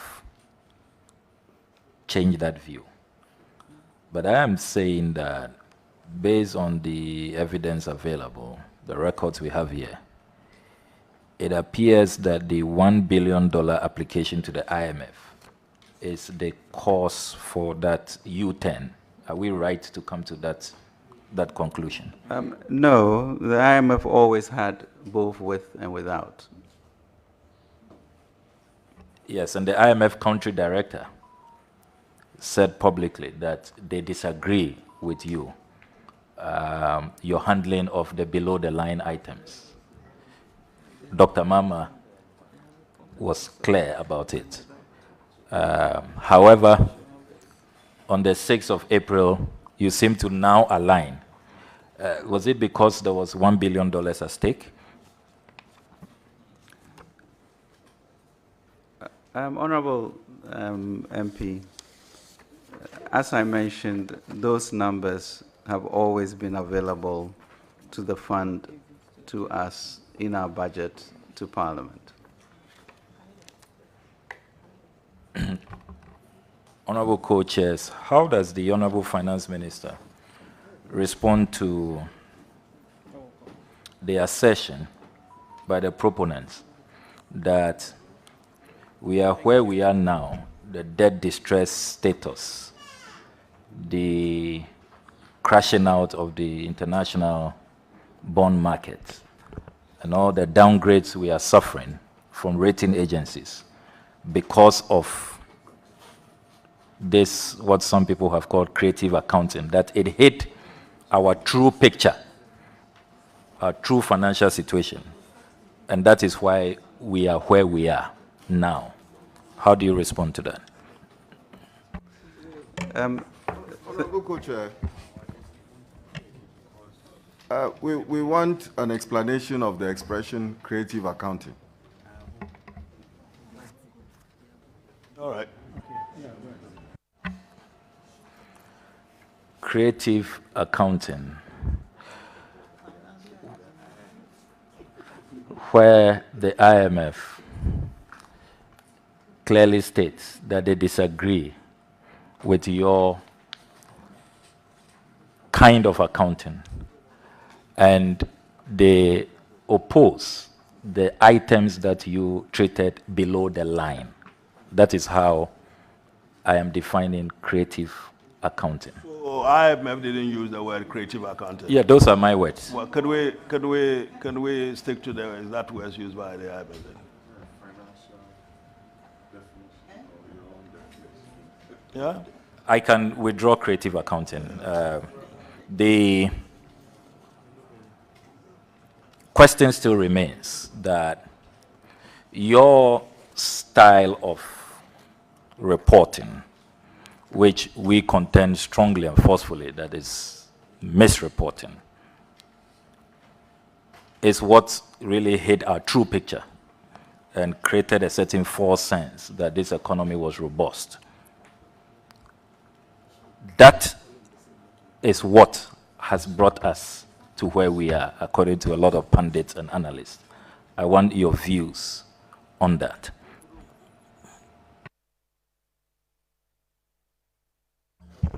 Thank you very much indeed for that. Your style of reporting. Co-chairs, once we as an institution decide on a certain methodology, it is open and transparent. We've gone through a lot of bond issuances. These are sophisticated investors who are clearly aware of all our numbers. Everybody always knew about the amount of resources we spent for the banking cleanup. In addition, knew about the liabilities we also inherited in the energy situation. So let's put any thoughts aside that our finances were being deliberately hidden and people did not have a clear view of that. Because in the IMF appendices, you will see with or without. And I think we should get that clear, that therefore there was complete visibility on those numbers. We can therefore not link them, in my mind, to the logic that you have proposed, that is what has led us to where we are.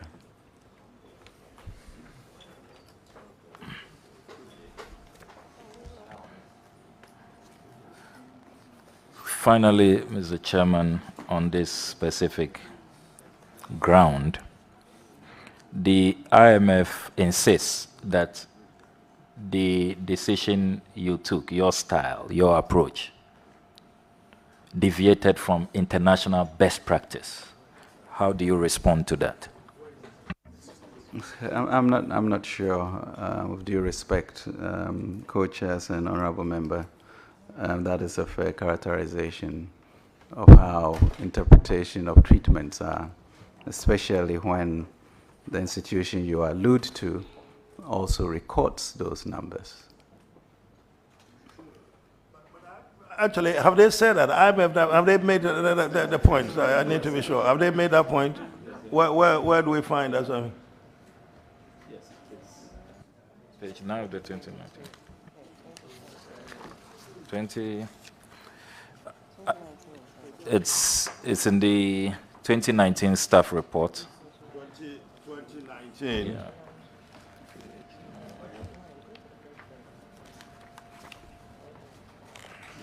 All right, let me just put it in the page minister. 9 of the 20. Minister, it's supposed to be in one of those. 20 Is it your recollection that 2019 staff report? I'm not sure. I was just wondering whether it's minister's recollection that IMF actually did make that statement. What is it? Well, they are going through. But If I can read it with your permission, Mr. Chairman. Says I'm reading from the December 2019 IMF staff report. Let's be clear if they have copies. Mr. Minister, is there a copy for you?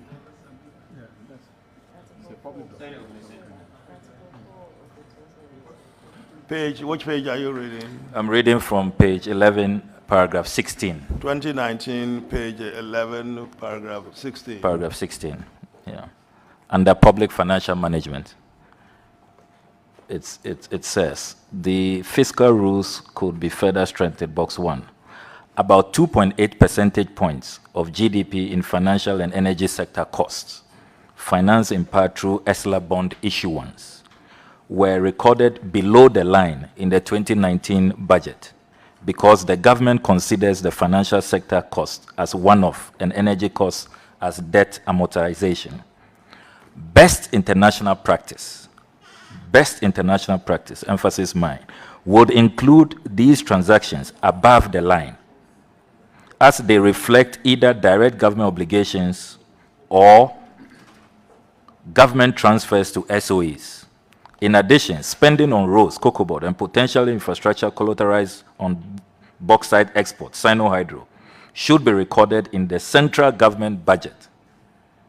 Finally, a formal debt anchor targeting a sustainable debt to GDP ratio over the medium term could effectively guide fiscal policy and reduce uncertainty about the debt trajectory, unquote. This is the matter that we dealt with when Atto made his submission, isn't it? And I think we did say that, well, they are not by this saying that they did anything wrong. They said that best practices... My question was clear, that the IMF is saying that what they did deviated from international best practice. No. That's the IMF is saying that best international practice would include those costs. Yeah. Well, yes. I mean, I just read it. It's very clear. No, it says that what they did deviates from best international. Yes, but best not, international but practice. not unlawful. No, that was not my question. I'm just asking him that the IMF says what they did deviated from best international practice. So what does he say to that? What is his response? Mr. Co-Chair and Honorable MP, the treatment of the one-time extraordinary expense for the banking cleanup and then the inheritance of these colossal energy IPP, which we inherited from the previous government. You know, we had to be clear on how to treat that. And I think if you go to maybe the 2018 reports, you see clear understanding by the IMF as to that. Now the issue then as to our belief in that this was an extraordinary event and therefore it must be treated under the line, we all agree to that. As to the issue of best international practices or practices that are acceptable because of the unique nature of your circumstances, we have to make a judgment on that for a country that is growing.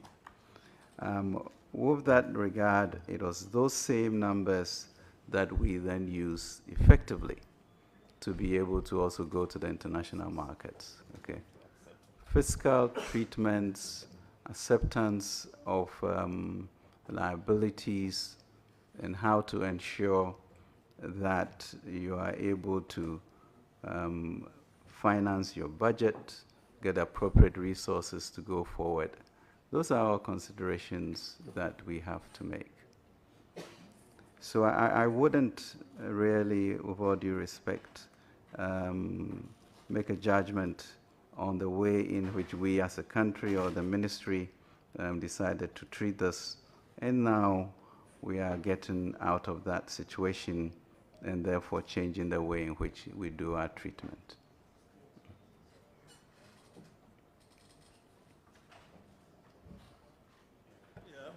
Honorable Ablakwa, are you done? Yes. Okay. Yes, Honorable Kwame Nimadu. Mr. Speaker, you are welcome to the committee.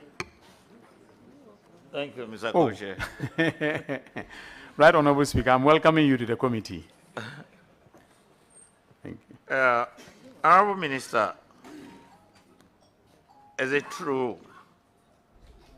It is true, is it not, that in the year 2018, Ghana was under the fund, the IMF. Is that correct? Yes.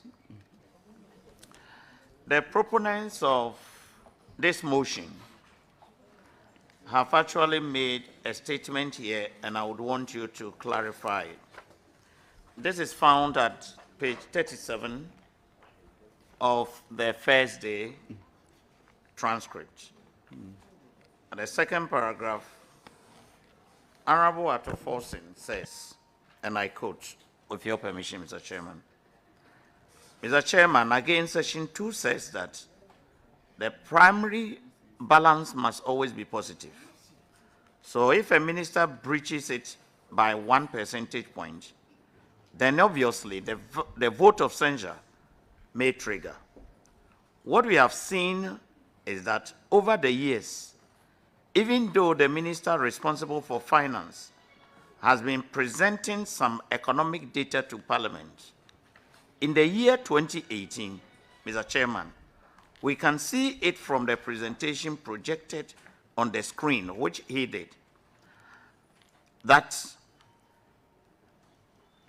our honorable minister responsible for finance and the government has said to Parliament that the fiscal deficit was 3.8% of gross domestic product.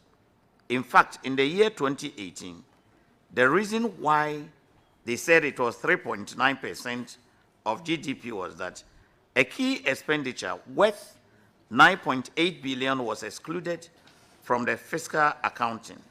They treated it below the line, and this has to do with the financial sector payment. Now, my question is that when you present your financial reporting, since Ghana was under the IMF, what was the view of the International Monetary Fund over this period, 2018, if they provided any? Thank you very much. You know, there was,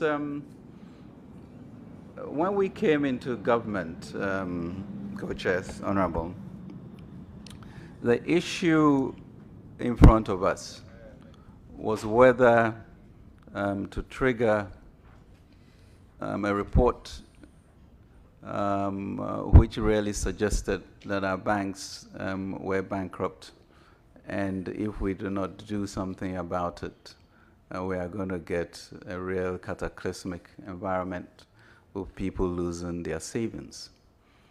Now, that was not part of the expectation, but the ECF then had literally derailed. So we took the bold decision to move on with that. And the bank, the fund, agreed with us that given the extraordinary nature of that expenditure, we should treat that as such.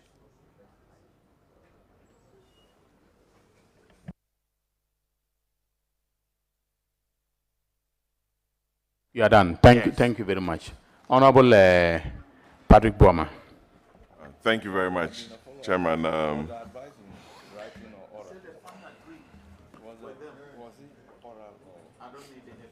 No cross Chairman, examination. This yes. The or re-examination. Proponents stated clearly on deliberate and dishonest misreporting of economic data to Parliament. I want to find out from the Minister the consequences of such an action on the country if it had happened, and whether this country has been subjected to any fines for misreporting to the fund before. Thank you. No, I object. I raise a point of order, Mr. Chairman. The grounds. Sorry. No, please. He's misquoting the grounds. Yes. Did the grounds say that the misreporting was to the IMF? He didn't say that. Yes, to Parliament. So why are you saying that? Why are you talking about IMF sanctions? The misreporting was to Parliament. So please, let's quote the grounds properly. So, let me refer Mr. Okujeto to it says the deliberate and dishonest misreporting of economic data to Parliament. So how can IMF sanction you when is the IMF Parliament? So I'm coming to that. I'm referring you to the Minister's response on page 10, paragraph 23. And I quote, "In actual fact, in the most recent IMF Article 4 report for 2021, only sees clearly demonstrated that the methodology utilized in computing the deficit is and has been consistent with the table shown labeled so and so." So we are talking about a reporting formula to Parliament which is consistent with what the ministry has been doing to Parliament and to the fund, because you recall that we came out of the IMF program in 2019. That is the basis for my question. And I'm asking, even if I exchange Parliament with IMF, would there have been any consequences? And if so, whether it's happened before under the Fourth Republic? Allow the Minister to answer the question, please. Thank you very much. I think that the sad, the fact of the matter is that we went through very successfully 2017 to the first quarter of 2019 to exit from the fund program which we inherited and from the previous regime. And yes, we wouldn't have been able to exit if there were this misreporting that they were talking about, and typically you get fined for that. As far as I know, historically, it's only the previous regime that had encountered a misreporting in which a fine was exacted. Honorable Minister. Well. No. Honorable Minister. Yes. So you are so diplomatic. I don't understand your language. The previous government, is that a government he belonged to? Which one are you talking about? It is. Well, the narrow ground is about misreporting to Parliament, not to the International Monetary Fund. So this. No, the Article 4 was to buttress the fact that there has been misreporting. So please. Okay. So that question is out of order.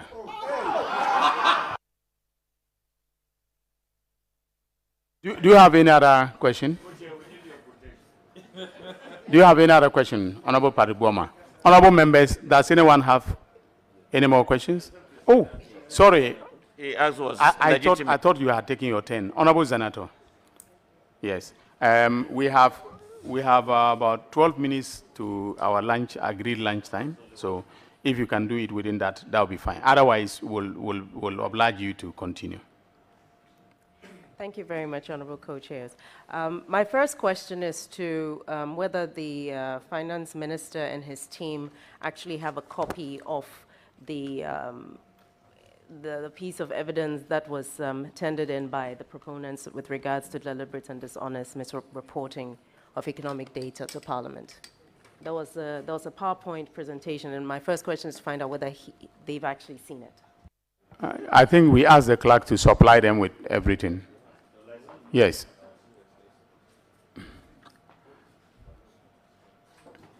Clerk to the committee. Yeah, but if there's a copy here, we can throw his way, you know, then depending on the question, he can. Clerk, if you have a copy, sorry. Yeah, I'm asking if the clerk has got a copy. We serve them with copies. No, do you have a copy here? Yes? Is that a copy? Yeah, so they have one now. Yeah, so go on then. Okay. On the page number 3, there's a table that refers to various indices, and it mentions 2018, 2019, 2020, and 2021. And it's talking about the percentage deficit. In 2018, it's 3.9, 2019, 4.8, 2020, 11.7, and 2021, 9.2. But below that, where a revision of the figures is made based on the what would have been below the line being brought above the line, the revised figures there, we have a percentage deficit of 7.1 for 2018, of 7.1 in 2019, 17.2 in 2020, and 12.4 in 2021. Can the minister kindly let us know if which of these figures were the ones that were used to inform the IMF of the indices regards Ghana?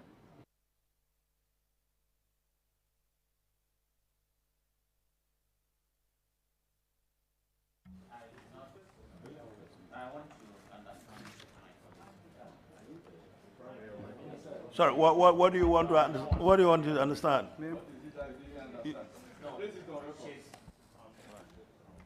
She's asking the minister to provide some figures as to what figure had been presented to the IMF. This is a table that was given by the proponents. And what the proponents had said on these figures was that these numbers ought to have been the targets. That was what we should have received.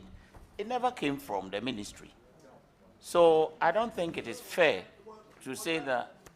That wasn't my understanding last time Ato came about with these figures. Then we asked him, and if my recollection is right, he said that these were figures they had taken out of some official documents and had placed them in what's the name? Sorry, what's the name? The projector, the presentation. The PowerPoint. So he said that he's taking them out of those official documents presented here. It's objecting. That's why I said we should give a copy to the minister. It's trying to get clarification. The document Minister has got a document now. Honorable members, order. Let's get the minister to have a look at the document. He can respond. If it's nothing that he wants to say about it, he's sort of enthused about the figures, he can say it for himself. Mr. Minister, did you hear the question? Mr. Chairman, I don't think it's a new question. I mean, it's the same chasing our tail as to whether the number is right or wrong. We have been very, very categorical that we know both numbers. The fund knew both numbers. Our budget knows both numbers. And therefore, Parliament always knew those numbers. Now, as to treatment, whether you add it up or you don't, that was also clear. So in the fund documents, you would also see with or without. I'm trying to understand the issue of treatment versus deliberate and dishonest. Honorable Chair, my question was specific to the table. We have been given material, which is making reference to material that came from the Ministry of Finance, and all I'm trying to do in my question at present is to ascertain whether these figures are correct.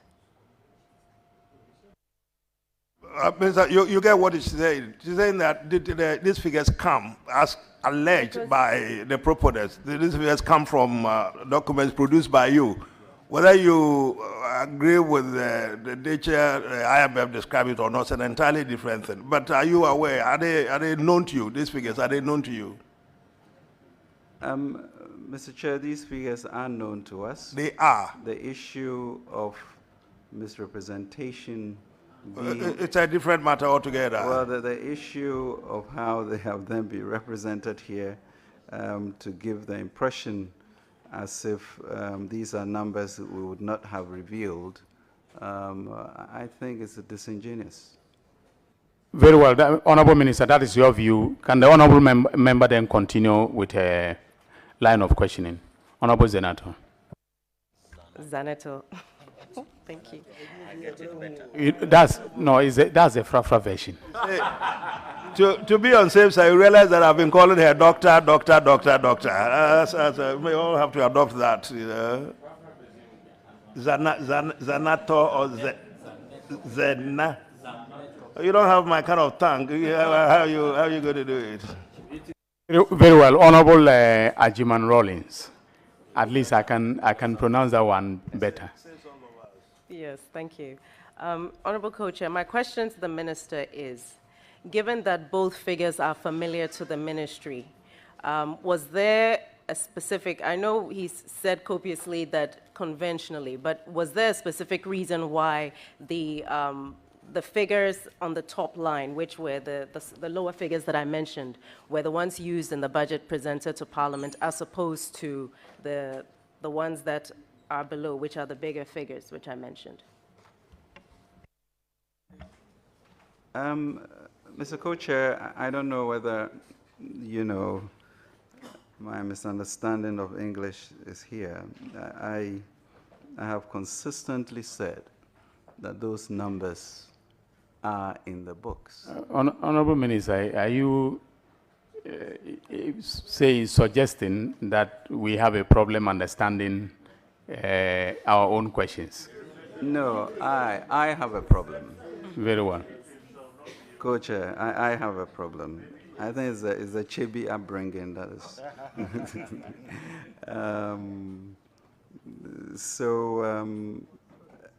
I don't know how differently I can answer that question. For the sanity of all of us, why don't you take the figures again and then explain, educate us? We probably need education from you. Try and let us comprehend what these figures are. Mr. Chair, there's not much education involved here.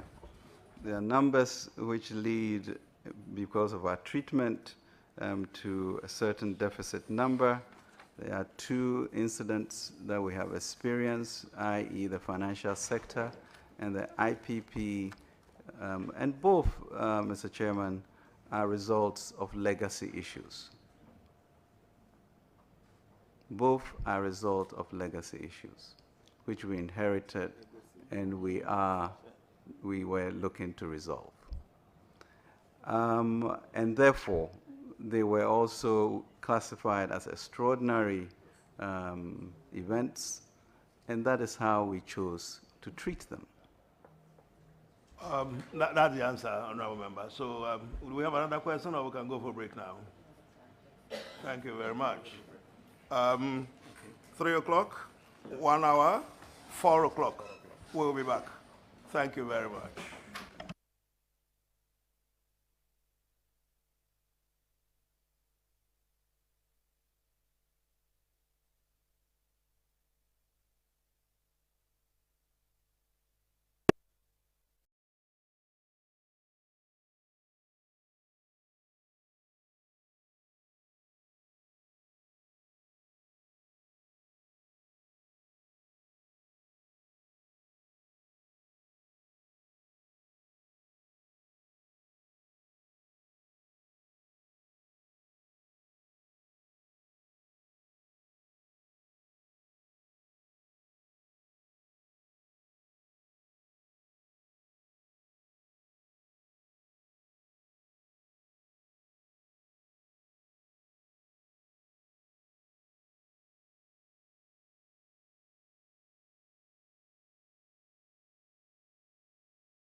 All right, Sabri, Mashuja no air break, don't share back.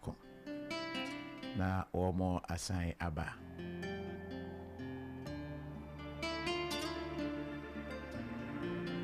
But very soon, you better cross over near Katan. So I quite more who said you feel no at ye ever.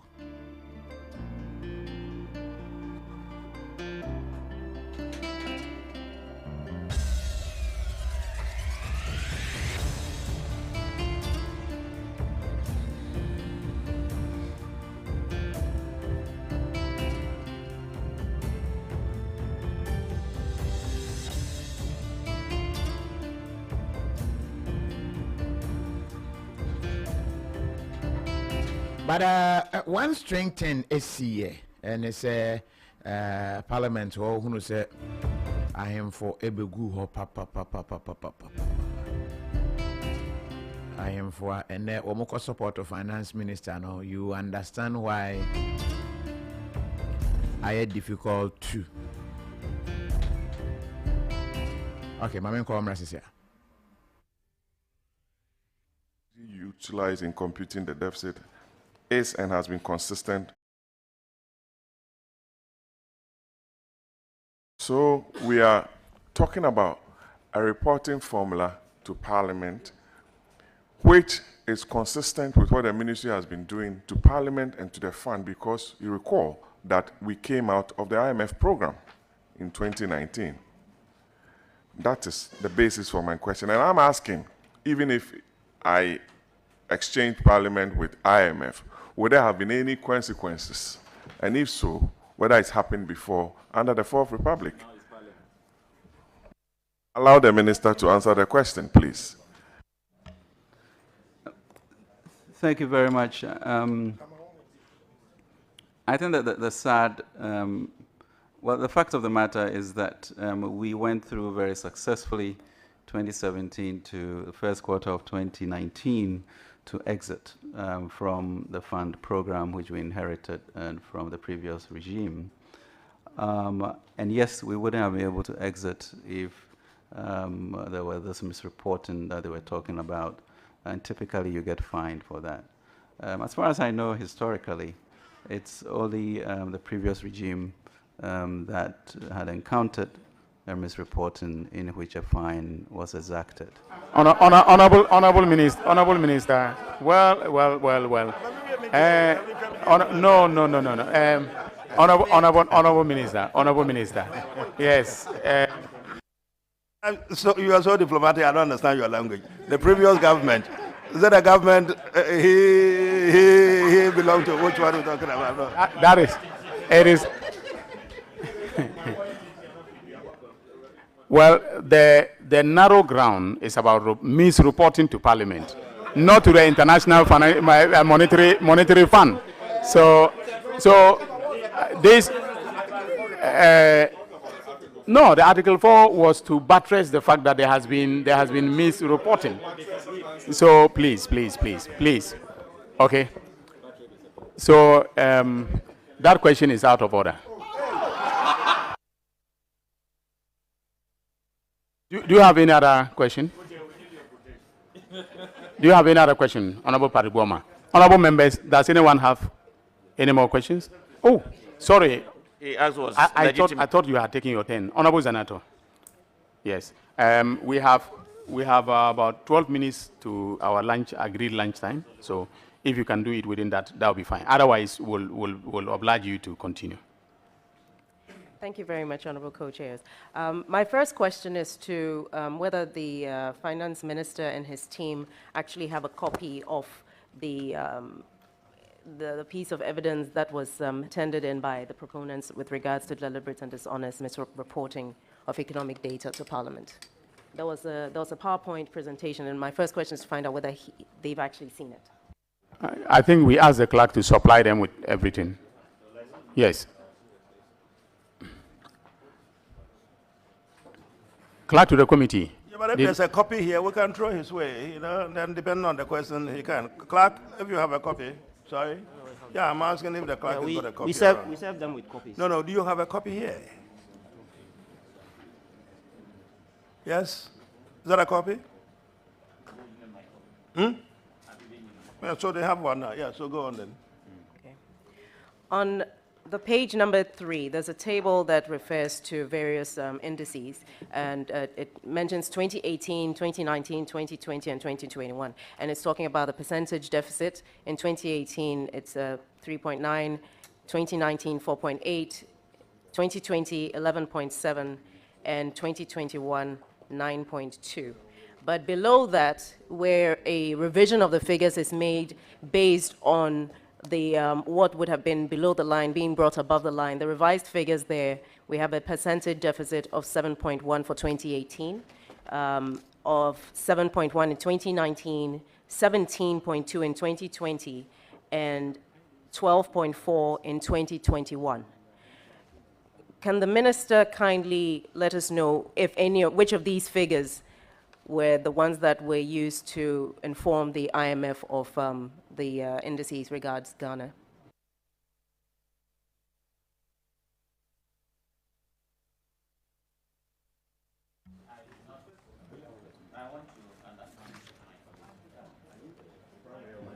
Sorry, what do you want to what do you want to understand? She's asking the minister to provide some figures as to what figure had been presented to the IMF. This is a table that was given by the proponents. And what the proponents had said on these figures was that these numbers ought to have been the targets. That was what we should have received. It never came from the ministry. So I don't think it is fair to say that. That was my understanding last time Ato came about with these figures. Then we asked him, and in fact my recollection is right. He said that these were figures they had taken out of some official documents and had placed them in the what's the name? Sorry, what's the name? The projector, the presentation. So he said that he'd taken them out of those official documents presented here. It's so objecting. That's why I said we should give a copy to the minister. No, trying to get clarification. The document minister has got a document now. Let's Honorable members, order. Let's get the minister to have a look at the document. He can respond. If it's nothing that he wants to say about it, he's not enthused about the figures, he can say it for himself. Mr. Minister, did you hear the question? Mr. Chairman, I don't think it's a new question. I mean, it's the same chasing our tail as to whether the number is right or wrong. We have been very, very categorical that we know both numbers. The fund knew both numbers. Our budget knows both numbers. And therefore, Parliament always knew those numbers.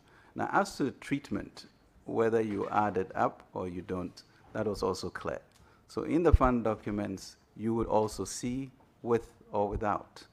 I'm trying to understand the issue of treatment versus deliberate and dishonest. Honorable Chair, my question was specific to the table. We have been given material, which is making reference to material that came from the Ministry of Finance, and all I'm trying to do in my question at present is to ascertain whether these figures are correct. Minister, you get what he's saying. He's saying that these figures come as alleged by the proponents. These figures come from documents produced by you. Whether you agree with the nature IMF described it or not, it's an entirely different thing. But are you aware? Are they known to you? These figures, are they known to you? Mr. Chair, these figures are known to us. They are. The issue of misrepresentation. It's a different matter altogether. Well, the issue of how they have then been represented here to give the impression as if these are numbers that we would not have revealed, I think it's disingenuous.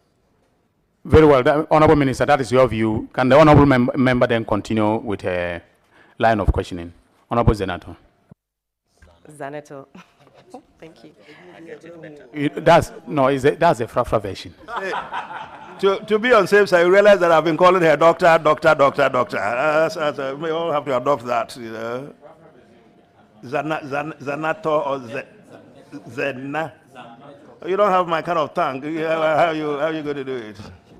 Very well, Honorable Ajiman Rollins. At least I can pronounce that one better. Yes, thank you.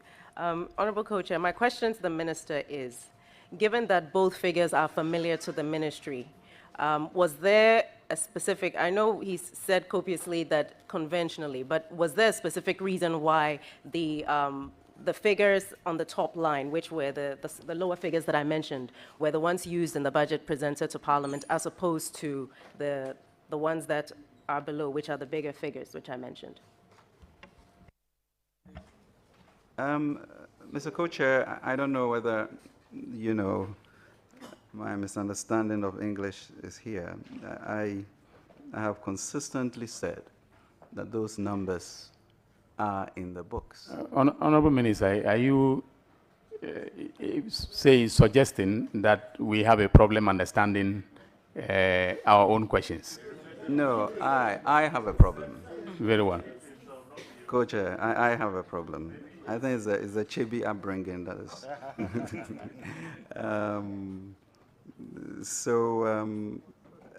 I don't know how differently I can answer that question. For the sanity of all of us, why don't you take the figures again and then explain, educate us? We probably need education from you. Try and then let us comprehend what these figures are. Mr. Chair, there's not much education involved here. There are numbers which lead, because of our treatment, to a certain deficit number. There are two incidents that we have experienced, i.e. the financial sector and the IPP, and both, Mr. Chairman, are results of legacy issues. Both are result of legacy issues, which we inherited and we were looking to resolve. And therefore, they were also classified as extraordinary events, and that is how we chose to treat them. That's the answer, Honorable Member. So do we have another question, or we can go for break now? Thank you very much. 3 o'clock, 1 hour, 4 o'clock. We'll be back. Thank you very much.